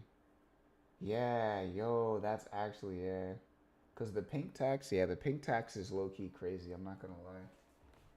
For like, dang, yeah. Yeah, I'm not gonna lie, that's low-key, yeah, that's definitely more than like I would spend on a month for groceries just by myself, right? That would be like if I was keeping it light. Yeah, that's crazy. Without thinking twice. Just 50 years ago, that would be like wanting to go swimming in Alaska in January. But big food companies pulled off something clever. They rewired our brains to forget that fruits and vegetables have seasons. When was the last time you thought, oh, I can't buy bananas, they're not in season? You never have.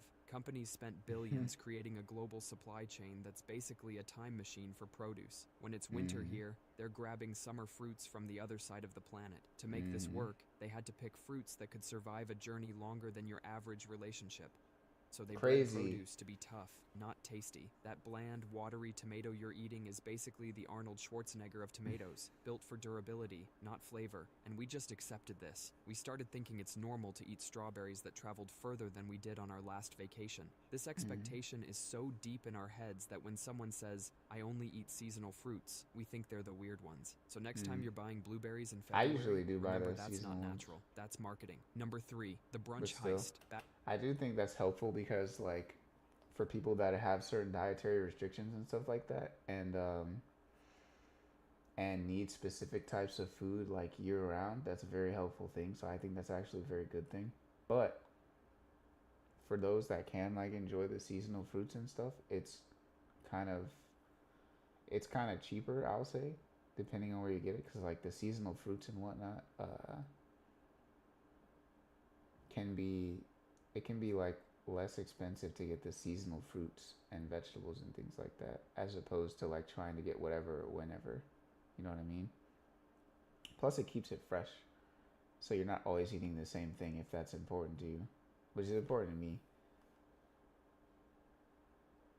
Back in the 1930s, restaurants faced a problem. Their profits were tanking between breakfast and lunch. People would eat breakfast at home, then wait until noon. So they got creative. What if we convinced people that sleeping in and paying $20 for eggs was actually fancy? Brunch was born. They marketed it as this sophisticated, leisurely meal for the elite. The real genius move was adding alcohol. Most places couldn't serve booze before noon due to old laws from Prohibition days. But call it brunch, and suddenly it's totally normal to drink champagne at 11 Now brunch is lit. Mimosas are basically just orange juice with a splash of cheap Minus the champagne. alcohol, 'cause I Restaurants don't are drink, making a but 500% profit margin on those. I don't care about You're that, paying but brunch fine is dining lit. prices for eggs that cost them pennies and champagne that would make a wine snob cry. They convinced us that waiting in line for an hour to pay these prices is a status symbol. It's like Stockholm Syndrome, but with overpriced avocado toast. It worked so well that now Avocado people toast is plan their lit, though. weekends around it. The restaurant industry invented a whole mealtime. Nah, complete brunch with is its lit. own Brunch is lit. I'm not gonna lie, cause I be having brunch at home too, low key,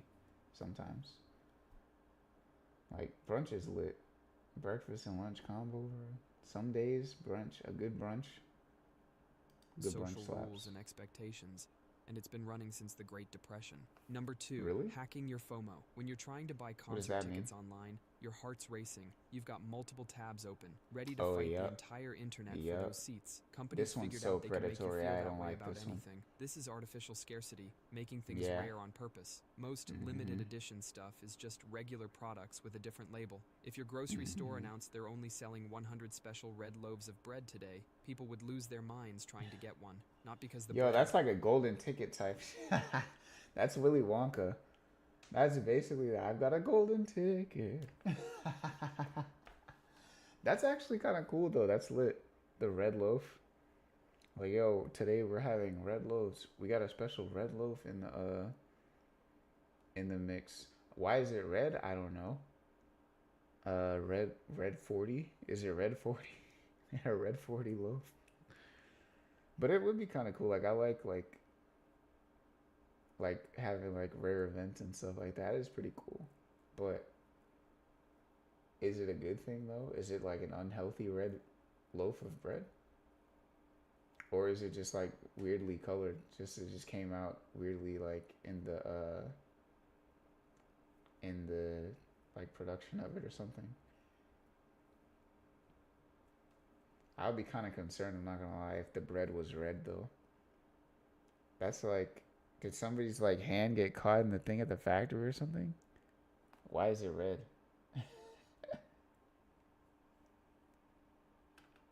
better, but because they might miss out. Supreme, the streetwear brand, turned this Oh into an art form. They yeah. slapped their logo on a literal brick, and people fought over it. In 2016, they sold a regular clay brick with their logo. It sold out instantly and resold for hundreds of dollars. These companies aren't just selling products, they're selling the thrill of the hunt. They've turned shopping into a video game with rare loot drops. Yeah, they when you're caught up in gamified the it. excitement, palms sweaty, Which hovering is over fun, that I'm not gonna refresh lie, button, but you're not thinking about whether you need it. You're just thinking, if I don't buy it now, I'll never get another chance. Number 1, the food pyramid. Remember that colorful triangle from your school days? The one that told you to eat 6 to 11 servings of bread and pasta every day? Well, turns out that wasn't exactly doctor's orders. The food pyramid didn't come from doctors trying to keep you healthy. It was shaped by big grain companies who wanted to sell more bread, cereal, and pasta. Back in 1992, when the USDA was making this pyramid, they were getting massive pressure from food lobbying groups. The original scientific proposal was going to recommend far fewer servings of grains per day,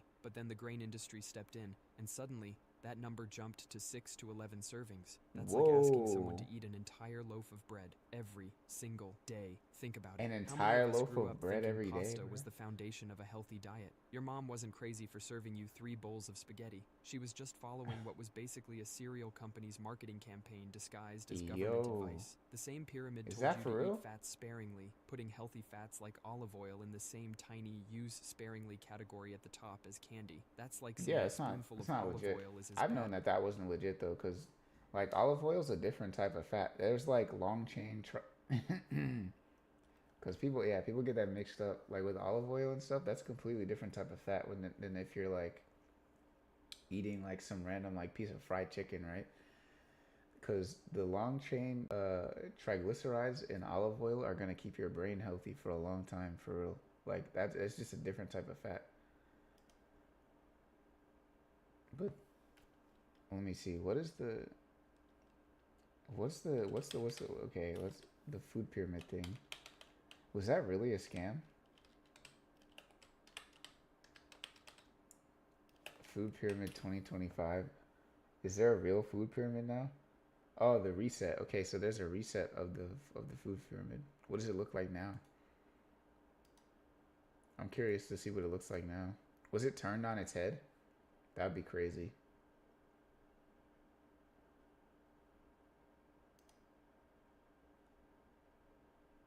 There's no way though. Cause like I definitely agree with the like consuming less sugars and less unhealthy fats 100%, cause I do that like anyways.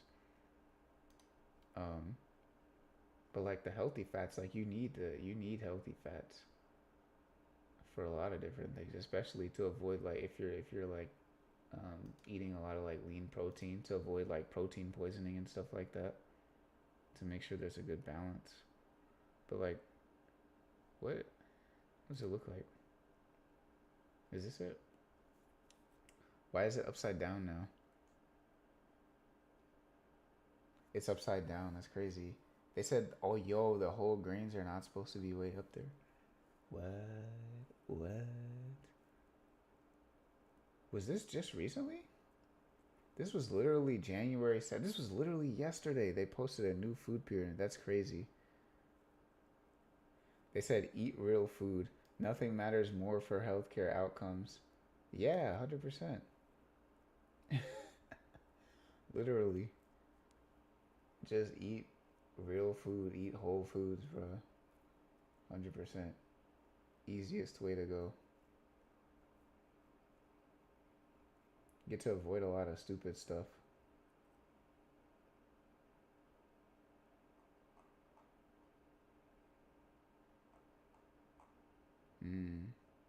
That's so cool. Especially that it was just yesterday. That's dope. But like, how do you explain it? How do they explain it? U.S. Department of Agriculture. Can I look at it? They said realfood.gov. Yeah. Okay, so they are doing something helpful. That's good. Okay, here it is. Okay, so we can actually read it. Message from the secretaries. The message is simple: eat real food. Yeah, of course. We're putting real food back at the center of an American diet. Oh, okay. Bet. Whole foods. Let's go. Eat the right amount for you. Yep. Hydration. Yep. Yep. Portion size. Yep. Prioritize protein for. Yep.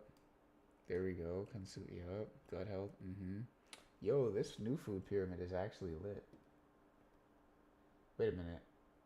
Okay, I was about to say. Yeah, 2 to 3 servings a day for. Yep. I've been hitting those. Yep. Healthy fats. Yep. Omega 3s, boy. Whole grains. Yep. Okay, the new food pyramid is eating right now. I'm not gonna lie. And the sodium content too. That's what's probably gonna get a lot of people though. The sodium content, because that flies under the radar a lot of the times. I'm not gonna lie. The sodium, like for a lot of people, I feel like that flies under the radar a lot. That's like partially the reason why, like, for like a good period of time, and even still now, like, I don't like put a lot of like extra sodium or like salt and seasonings on stuff that already tastes good, just to make it like, oh, I have to like, this has to taste better, because I already know that like the stuff that I've been eating has already been like tapping the sodium intake levels. So I'm like, adding more would actually just be crazy to me, especially if it already tastes good. You know what I mean? Like, the point is to cook the food so that you don't have to add all the extra stuff, I feel like. You know what I mean? And like eat foods that like don't necessarily require that, or try to balance it out in some way. That's at least what I'd be doing. Like, instead of salting something and seasoning it and then adding a sauce on top of it, skip the salt entirely, unless it's like just to bring out the flavor, right? Unless it's like a small amount, just to like bring out the flavor. That's like the most I would do to it. I'm not gonna dump salt on something. Or like dump seasonings on something. But whatever you do put on it, I feel like it has to like serve a purpose. It needs to be efficient. You can't just be dumping a bunch of sodium on everything and then eating that consistently and expect not to have a heart attack.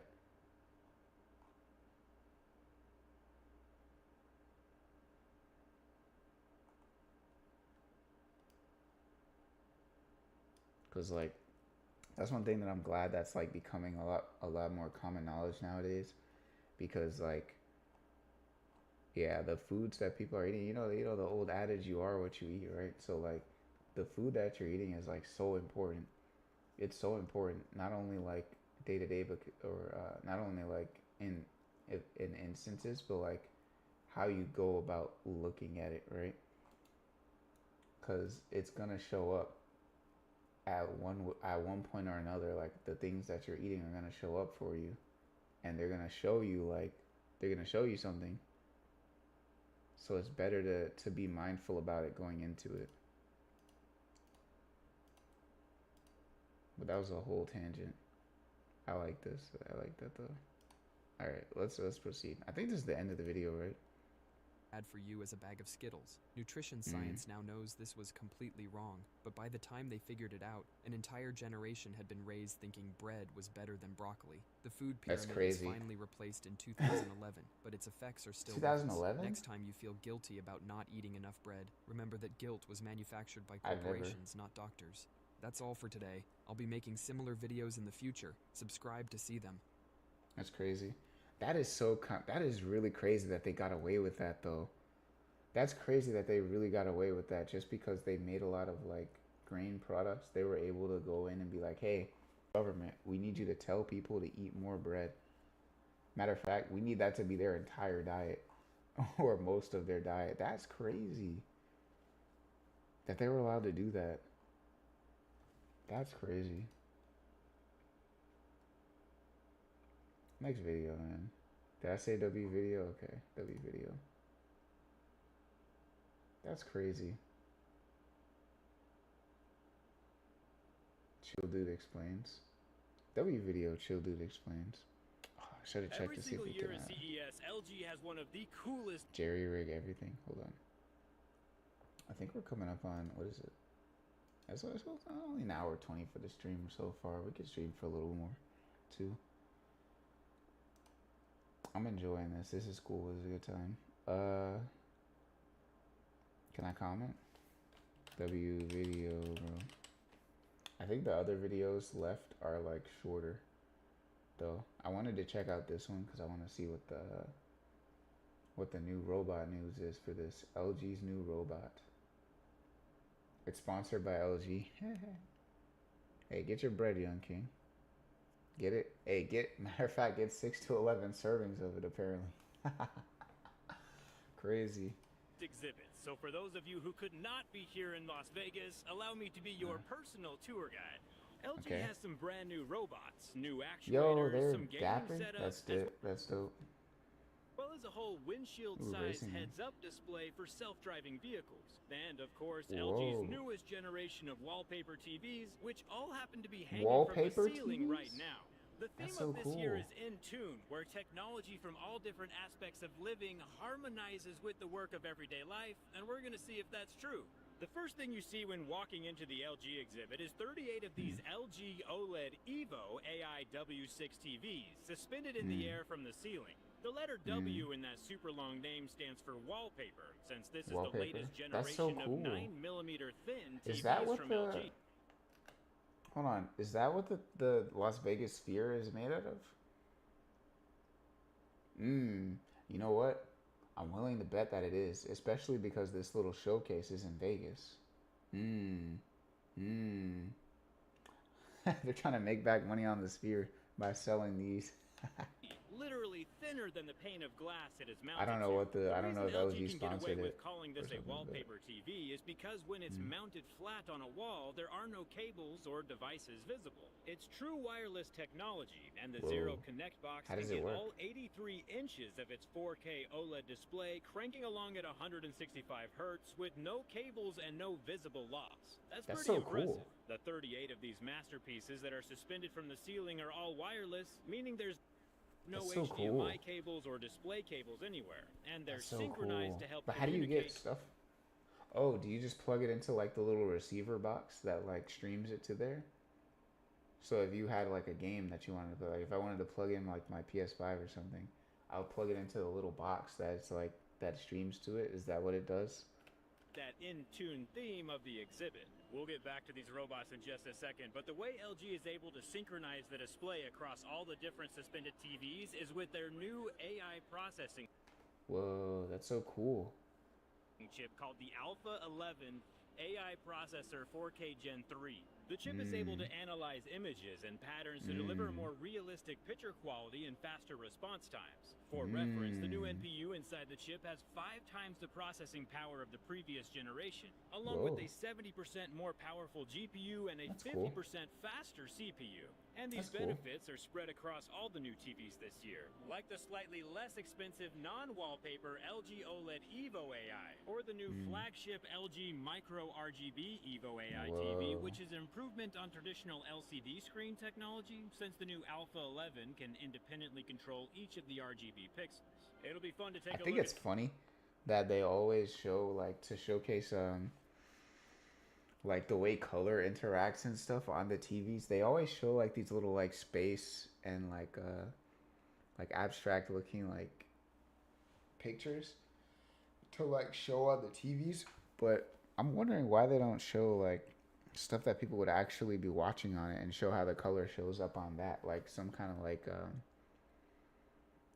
like in-depth like forest or like ocean documentary or something like that, because there's colors that appear in nature that like people can actually have like real reference of, like, whoa, this looks so good, instead of like some random That TV under a some microscope random at some like point, but I didn't bring mine with me today.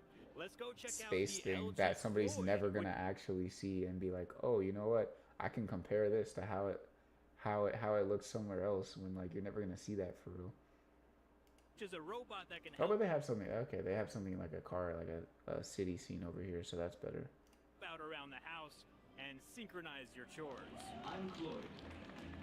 Floyd, that's dope. Floyd, it's more than just a helper. Oh no, it goes far beyond just simple chores. Ooh. The LG Cloyd here is designed to fold Whoa, laundry folding with towels? finger-level Does dexterity he fold and people full too? arm movement, If something and gets rough, interact with other LG Cloyd might have to put the appliances paws like on people. refrigerators, ovens, or vacuum cleaners. Cloyd might have to Because all take of some the roids. LG robots and LG Like Colin appliances are Royd. synced up and in Take that, tune with brother. each other, they can anticipate your The family's man is needs Mecca again. with the goal of reducing household labor. And since LG already cool. manufactures basically every type of appliance on the planet, it's easy for the new robots to jump in To and integrate connect with into them. the ThinkQ ecosystem. Ah, so it While would be other like AIs a- are generating images with 6 fingers, LG's affectionate intelligence will be getting actual work done. One That's lit. byproduct of This LG is WAI literally usage. everything That's what I'm means that talking they about. already See, this is the type of AI stuff that I really like. This is the type of AI stuff that I really want to see more of, because like it's stuff like this that really makes the difference in AI. We've never needed AI to draw pictures and stuff. That's human stuff, you know what I mean? Like, why are we should be using it for things that are like more mundane, and that would be like actually helping. I feel like, granted, the pictures and stuff is helpful, but it's not where I would go first with it, you know what I mean? Like, it's helpful for some people, but it's not the primary use that I would be like, to look like this is the pinnacle of AI potential. It can do the same thing that humans are doing, but way worse. But it can do it really fast. Like, and it can do it with like less spirit. Come on now. have the know-how to easily throw a robot together. If you stick LG in a cave with a box of scraps, they would probably come out with something epic. And they did. LG has combined decades of research into the new LG actuator Axiom. This new actuator is able to convert excess motion of the limbs back into usable electrical energy during operation. So instead of applying the brakes to the actuator to slow down the arm movement, it uses regen to stop the arm while literally recharging the batteries. And they are optimized for both cost and that's like a that's like an EV, isn't it? That's like an electric car. That's like what hybrid vehicles do, don't they? Kind of. That's so cool. Whoa. So it'll be cool to see these. That is like revolutionary. And speaking of the real world, autonomous self-driving vehicles have been a hot topic for a while now. That's like revolutionary technology, actually. That's so cool. How much is that thing though? Is it like, are like most people gonna be able to afford it, I wonder? That's so cool. Locally, it's only a matter of time before these types of rides start going cross-country. So LG has designed a custom windshield. These not only give directional animations across the entire surface area of the windshield, but they also have something called alpha reality. Say you're going through a tunnel. The windshield can turn that tunnel into a cave from another planet, basically transforming the world around you into an interactive video game-style reality to entertain you along your road trip. LG has also stuck their transparent displays in the back windows. That would kind of be. And since they're bidirectional, I would kind of want to to see display though. images on both the inside and outside of the car. In this particular case, LG is using the glass to translate a sign language conversation. Obviously, this windshield only works. That's such a silly application. How often are you ever gonna have that? But I guess it can do it, you know. That's cool that it can. With autonomous self-driving, since the driver doesn't have to be doing it. That was one of those like features that somebody added. They were like, "Whoa, that was one of those features that like they were like I'm guessing they were like in the development room and they're like, okay, what can we put on these screens, right? What can this do? And then somebody just randomly said it one day and they're like, what if da da da da da, what if you were in this situation where da da da da, and then they just left it in. That was one of those, because like how often is that actually gonna happen? Anything else? Probably. Safety is still a really big deal. But let me know down in the comments, would you rather be watching a regular movie, or would you rather your reality turned into alpha reality, creating your own movie in real time? Let me know down in the comments. It is cool, but are you able to flip? Are you able to like switch it? Thanks for saying hi. Before we check That's a cool option to have. I'm not gonna lie, that's a cool option. Would I want to do it all the time? I would want the option to switch it to like you can look at like what's actually there, and you can like switch on like the little VR displays or whatever. That would be cool. Ultimate gamer setup. Let's see what else LG has been putting their transparent screens This turned out to be less about the robot and more about like, yo, LG's cooking this year. This turned out less about the robot and more about, yo, LG's just putting out mad products. And the answer is apparently everything, since the LG Signature Series... Don't they still have, like, Korea in a chokehold, though? Hold on. LG Origins. Ooh. Yeah, it is. Yeah. They got Korea in a chokehold. I forgot.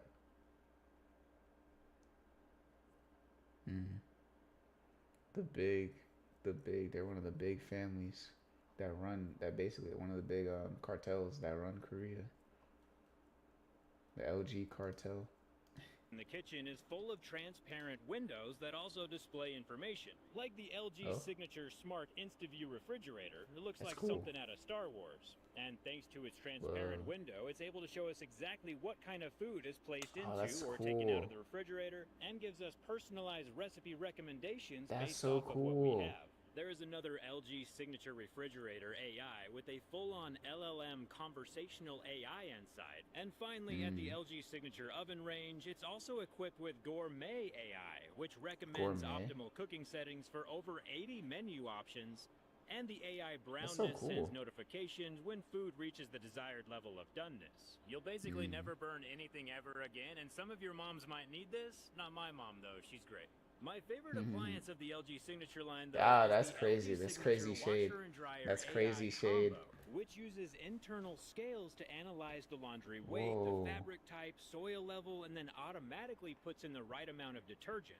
And the kicker is that it washes and dries AI your washer in the and same dryer, machine using inverter heat pump technology. That's no more lit. transferring clothes from one machine to another. Everything happens in the same unit, That's which is so mind-blowing. cool. A 2-in-1 washer. I bet you that's really efficient in terms of setups, though.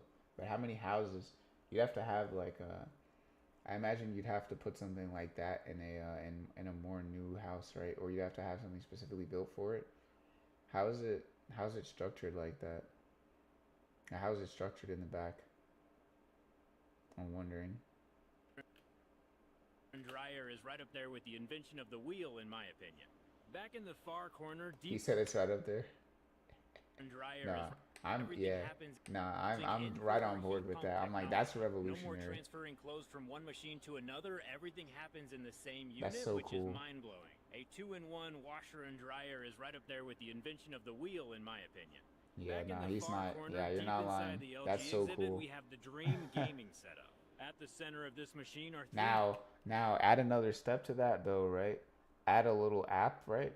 Now you probably wouldn't even need it, but add a little app that like you can click it and like from anywhere and then run it like whatever's in there, and then you can be like, oh, the wash cycle finished, hit the dry one. Yo, that would be lit. Brand new LG Ultra Gear Evo AI 39-inch monitors. Go ahead and dry Previously, these 5K, 2K gaming monitors had to be 42 inches in size. But LG has managed to cram the same amount of pixels into a more space-conscientious 39 inches, being more pixel-dense while still keeping the AI upscaling and scene optimization, so you get better graphics without needing to pay for the better graphics cards. And while all of this stuff is super fun to drive and super cool to see, one of my favorite things about LG is that they make a special effort to include people who might have disabilities. Everyone will experience disability at some point in their life. It's just a fact of life, and I think it's super great that LG builds their products to be cool while still being accessible for everyone in every stage of life. It's the hanging TVs that caught my eyes, the robots that drew me in, but it's the inclusivity that won me over. I think LG is awesome, and I'll leave a link in the description if you want to dive in and learn more. And yeah, I think that was a W showcase. That's so cool. I'll see you around. Yeah, W Cartel showcase, but that was that was lit. That was very cool. That was very cool stuff. I think this is the last one in the thing. I'm pretty sure this is the last one for Percy. We got a Percy Jackson type video. You know what I'm saying? Any Percy Jackson? Y'all like Percy Jackson? I kind of like it. Of course, you know, I always like the Greek mythology and stuff like that. So I find this one pretty cool. I didn't read the books actually though. Only exposure. I know. Fake fan. But only exposure that I really have with it is from the movies and then the new show that came out, which I still need to finish with some people. Wink, wink. But let's go ahead and drop a W video, bro. W video, bro. Okay, another one. The pen turns into a sword. Percy Jackson Riptide. The pen is mightier than the sword. By Hero Tech. What's in here? What's it? This is Riptide. Hold on. I feel like Hero Tech. I want to check after. To see if you make the types of videos I think you make. Cause this could be so cool. But to see like more stuff like this. But let's just watch this one first. Let's watch this one first. We'll see what's going on. Let's do it. Okay. Percy Jackson's famous pen that is also a sword. You can actually write with it, and it does actually go from a pen-like form factor to a sword. Is that a real sword? In Percy Jackson lore, can you actually cut people with that? It's a magical Greek weapon that appears as a simple pen when capped. When uncapped, transforms into a celestial bronze short sword that's effective against monsters. Growing up, I was a huge Percy Jackson fan, reading literally all the books and watching all the movies. Yeah, I'm a fake fan. With the new TV I didn't watch show, all the, I didn't read all the books. An old project idea, Riptide. I finished this back in college, you made it? but only just got around to putting together all the footage. Oh, you made it. I had 3 goals for this project. Whoa, wait. Pen-like form factor, the sword extending out of nowhere, and to be able to actually write with it. Whoa, I knew that that's so with telescoping cool. blades of plastic, we'd be able to create that extending sword effect pretty easily. And I figured that if we had a hole at the very tip of the blade, we could use one of those pen ink refills to have a working pen. With that idea, I started on the CAD. By the way, if you want to make one for yourself, 3D files, material links, and instructions for this project are free for the first 48 hours of this YouTube video being live. Whoa. After that, only Hero Tech members on our website it the 40? Patreon are we within it? Link in the description. Are we within it? With the CAD done, it was I'm downloading it. Test fit the parts. I had to adjust the tolerances Hold on, where do I get to it? get these parts to print and fit together correctly. I'm downloading it because a friend of mine was talking about getting a 3D printer recently, and he already got one, but he was asking me if I knew some stuff about like the different designs and stuff. So I sent him some of the stuff that I was looking at for to make like a lightsaber, a custom lightsaber. But I want to download these two actually. WU, man. W Hero Tech, bro. What? Fabrication files, CAD files. How do we?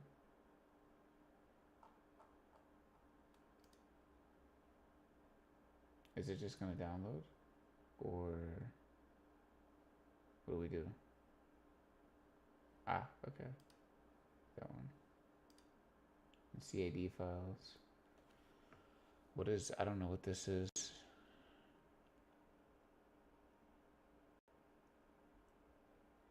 Loading workspace. Oh, this is something else. I guess, is this the actual, like, part? Ah, okay. Oh, it's a view only link. I can't download it. Export tab.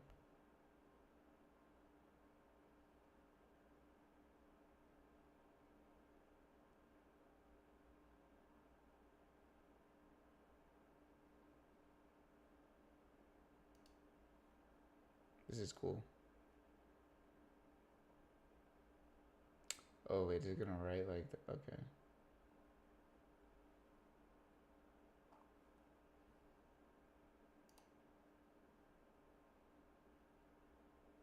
Alright, export. This would be a cool gift for a friend of mine who also likes Percy Jackson, but he did read all the books actually. I was not gonna download it, but I'll download it. For that sake. And export. Okay, how do we do it? Is that gonna do it? Being prepared for export. Ah, okay. Alright, so we'll get that and then we'll look at that stuff later. Yeah? Alright. I wanted to choose the right filament for the celestial bronze blade. Some special gold filament, bronze gold. Trying to emulate the celestial bronze that we see in the movies. Eventually choosing this one that I thought matched pretty well with what we were looking for. So they're made out of metal, not plastic? Yeah, that's a beautiful gold. Nice. Or is that just the color?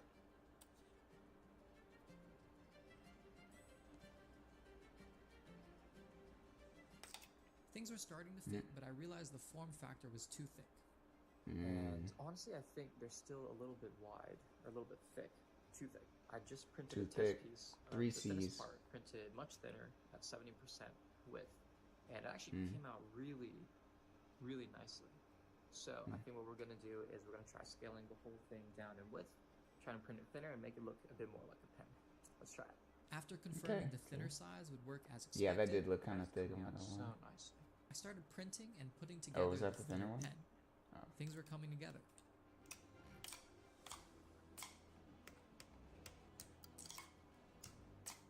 This is ASMR. Whoa. Whoa. Whoa. Whoa. So cool. Whoa. Finally, so cool. Riptide was put together, working, and ready to be put to the test. The prophecy comes true. Okay, let's see.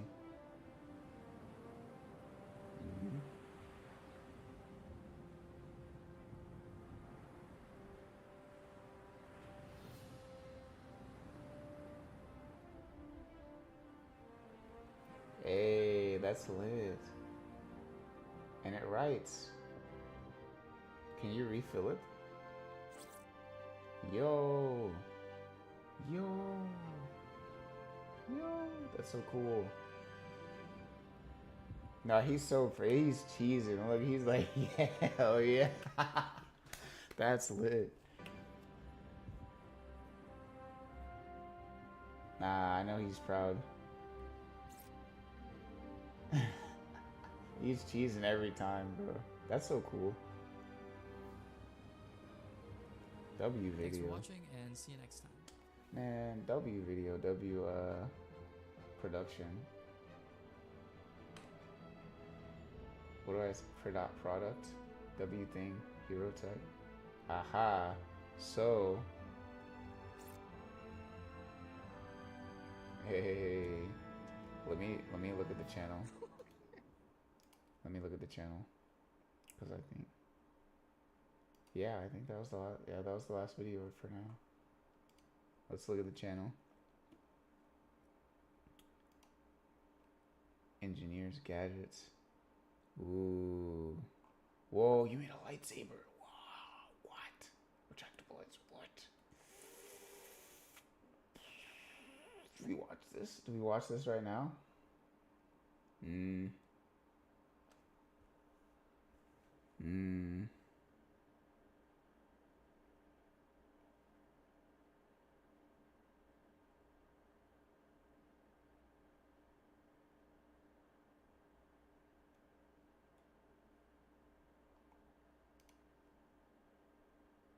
We don't watch it right now. This will be the actual last one. This is my latest retractable lightsaber.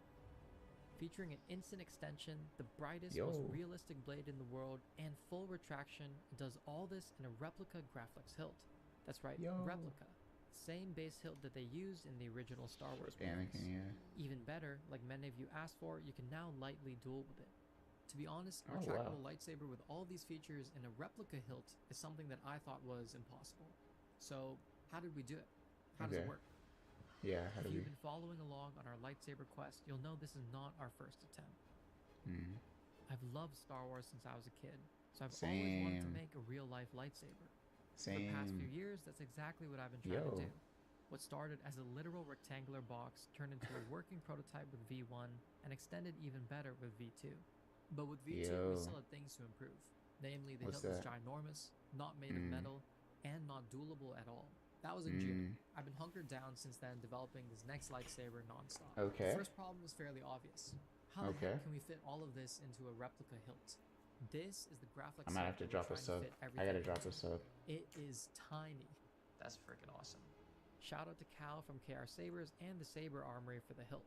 This is such a sick replica and works great for our lightsaber.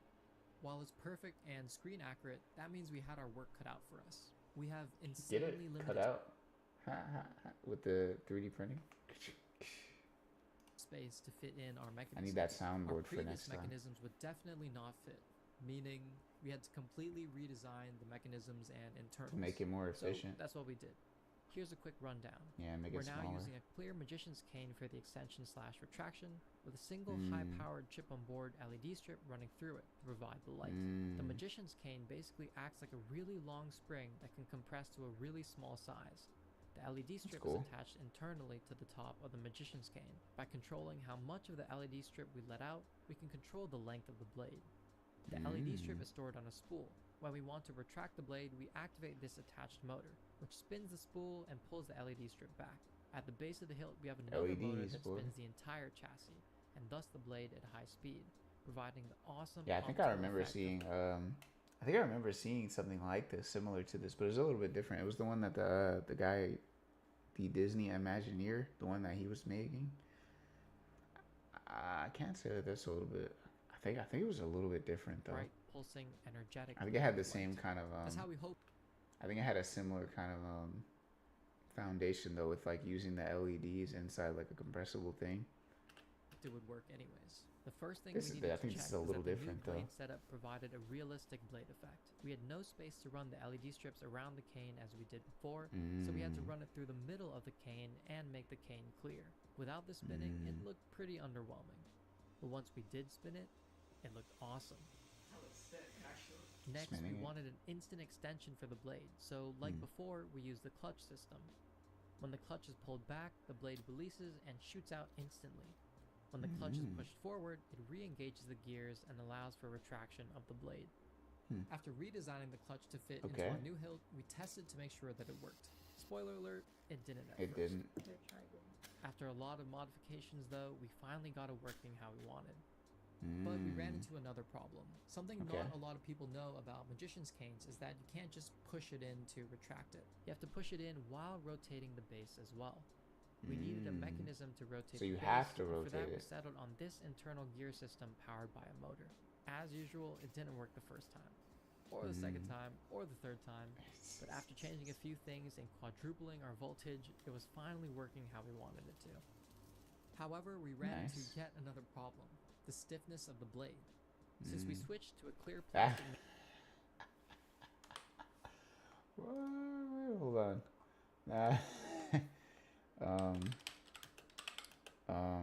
What was his name? I think this is it. Herbert.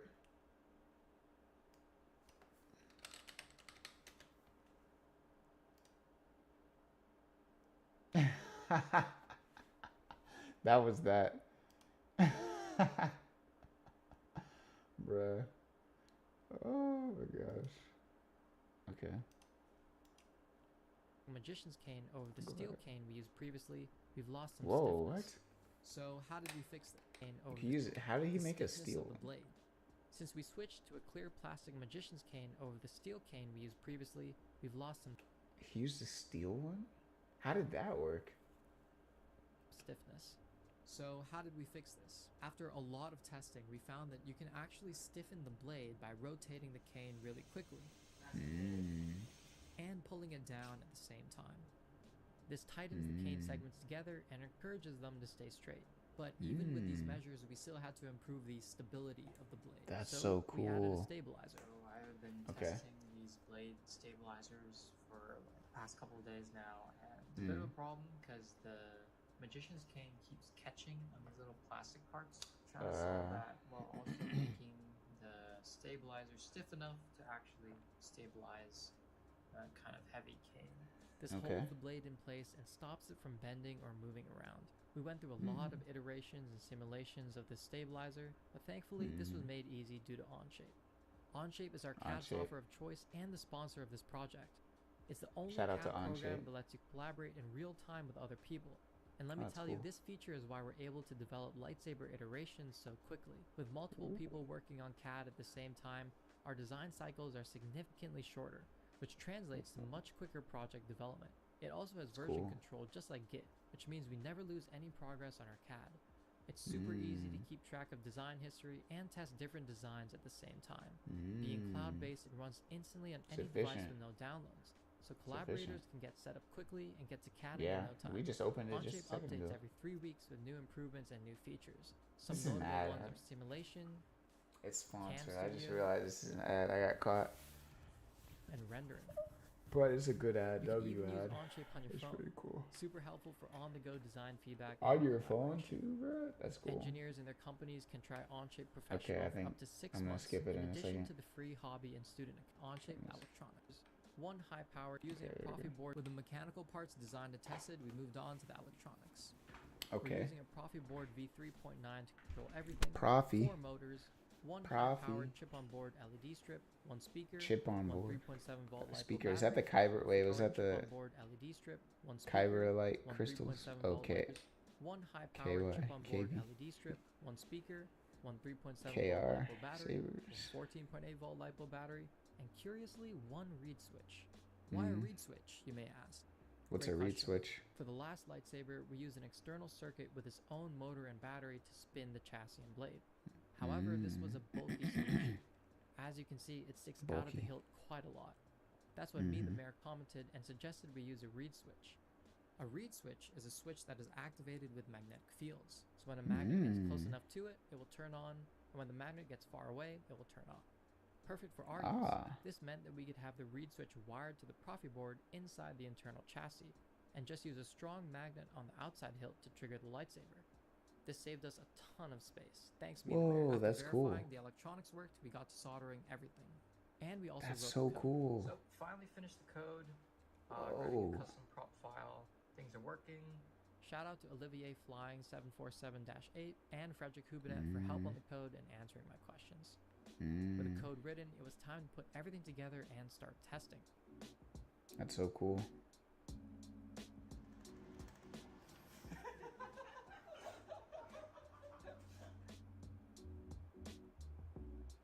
Whoa, that's so cool. What could bro. go wrong? Okay, this is test number 1. That's number one. We forgot to He's like, don't explode. inside the silks. We will just touch the stuff until we figure it out. Yo. Okay. It's not full extension. No. Okay, so that's test number 1. More like what didn't go wrong. When we finally got to testing, basically everything had a problem. First, Yeah, that we was the somehow kept Herbert switching up the lightsaber. polarities for the motors, so we had to resolder every single motor in our circuit. We also had problems with the blade not fully extending. We also had problems with the blade not fully retracting. We had components breaking. The extension piece. Oof. We had more components breaking. That is a fragment of a Oof. The blade kept doing this wobbly, swirly thing due to Yeah, with all the resonance and spinning and critical stuff in speeds. there, that And stuff's through it got to all, be I was like getting durable. increasingly worried. Why worried? Comic-Con. I booked tickets and flights to New York Comic-Con to show off this lightsaber in person, but the lightsaber wasn't working, and we were getting closer and closer to New York Comic-Con. I realized it was time to lock in. With Yeah, you lots gotta of lock problem in, solving, bro. we eventually started Did he having tell? small wins. Did he start telling people he was gonna have it by Comic Con? Everything is working. You're great. Is that what you did? After rewriting some You code better and lock duplicating in. the blade pathway, we we got the blade to fully extend. Whoa. Oh my gosh. That's so cool. That's it. Oh wow, that is crazy. After switching gear ratios and using a stronger motor, we got the retraction to fully work. Okay. Okay. By adding power limiting in the code, we stopped burning out our components. By redesigning weak gears and reprinting with stronger materials, the gears stopped breaking, and eventually, Nice. by adjusting the rotation speed of the inner chassis, we solved our critical speed resonance issue. After over 100 tests, 100, yo. That one's funny. we finally got the saber working. Yo, that's so lit. Literally, because it's a lightsaber. Get it? Now I need a soundboard. Totally inside the hilts, as you see. Yeah, pretty cool. The Hoth. Literally 2 days before my flight for Comic-Con. Whoa, 2 days? Yo, please nothing go wrong until before then. Yo. That's so cool.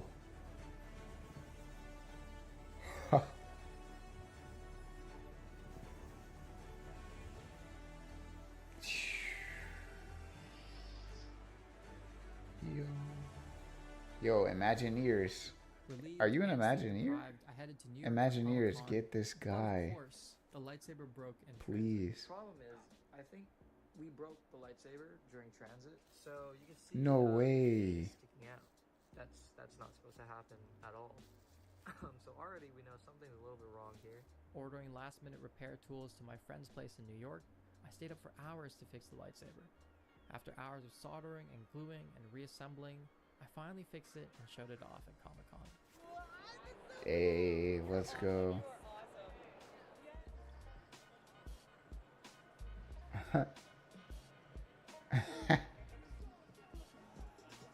Everybody's impressed. Heck yeah, bro. That's the first con?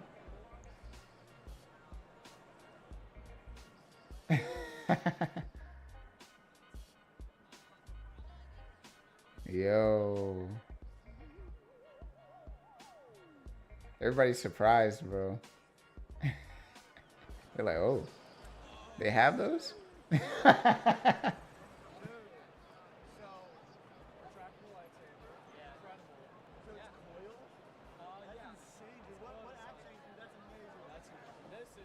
Yo. Flexing on people, boy. Yo. That's crazy.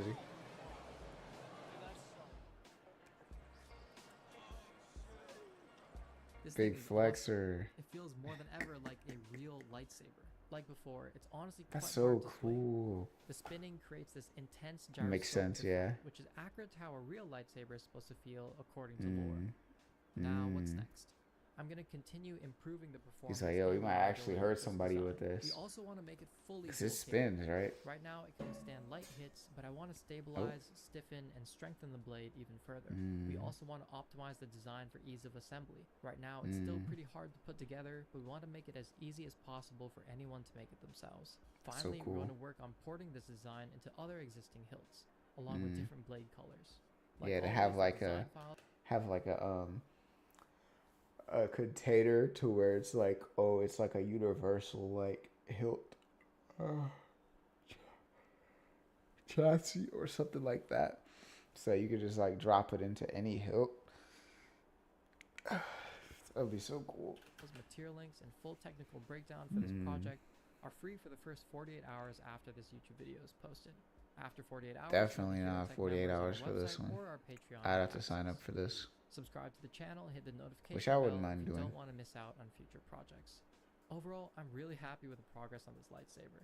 I still That's so find it kind cool. of crazy that we were able to fit everything into this tiny hilt. Yeah, that's To be so honest, impressive. Back in 2022, when I started this project, I didn't even think that fitting it into a replica hilt was possible.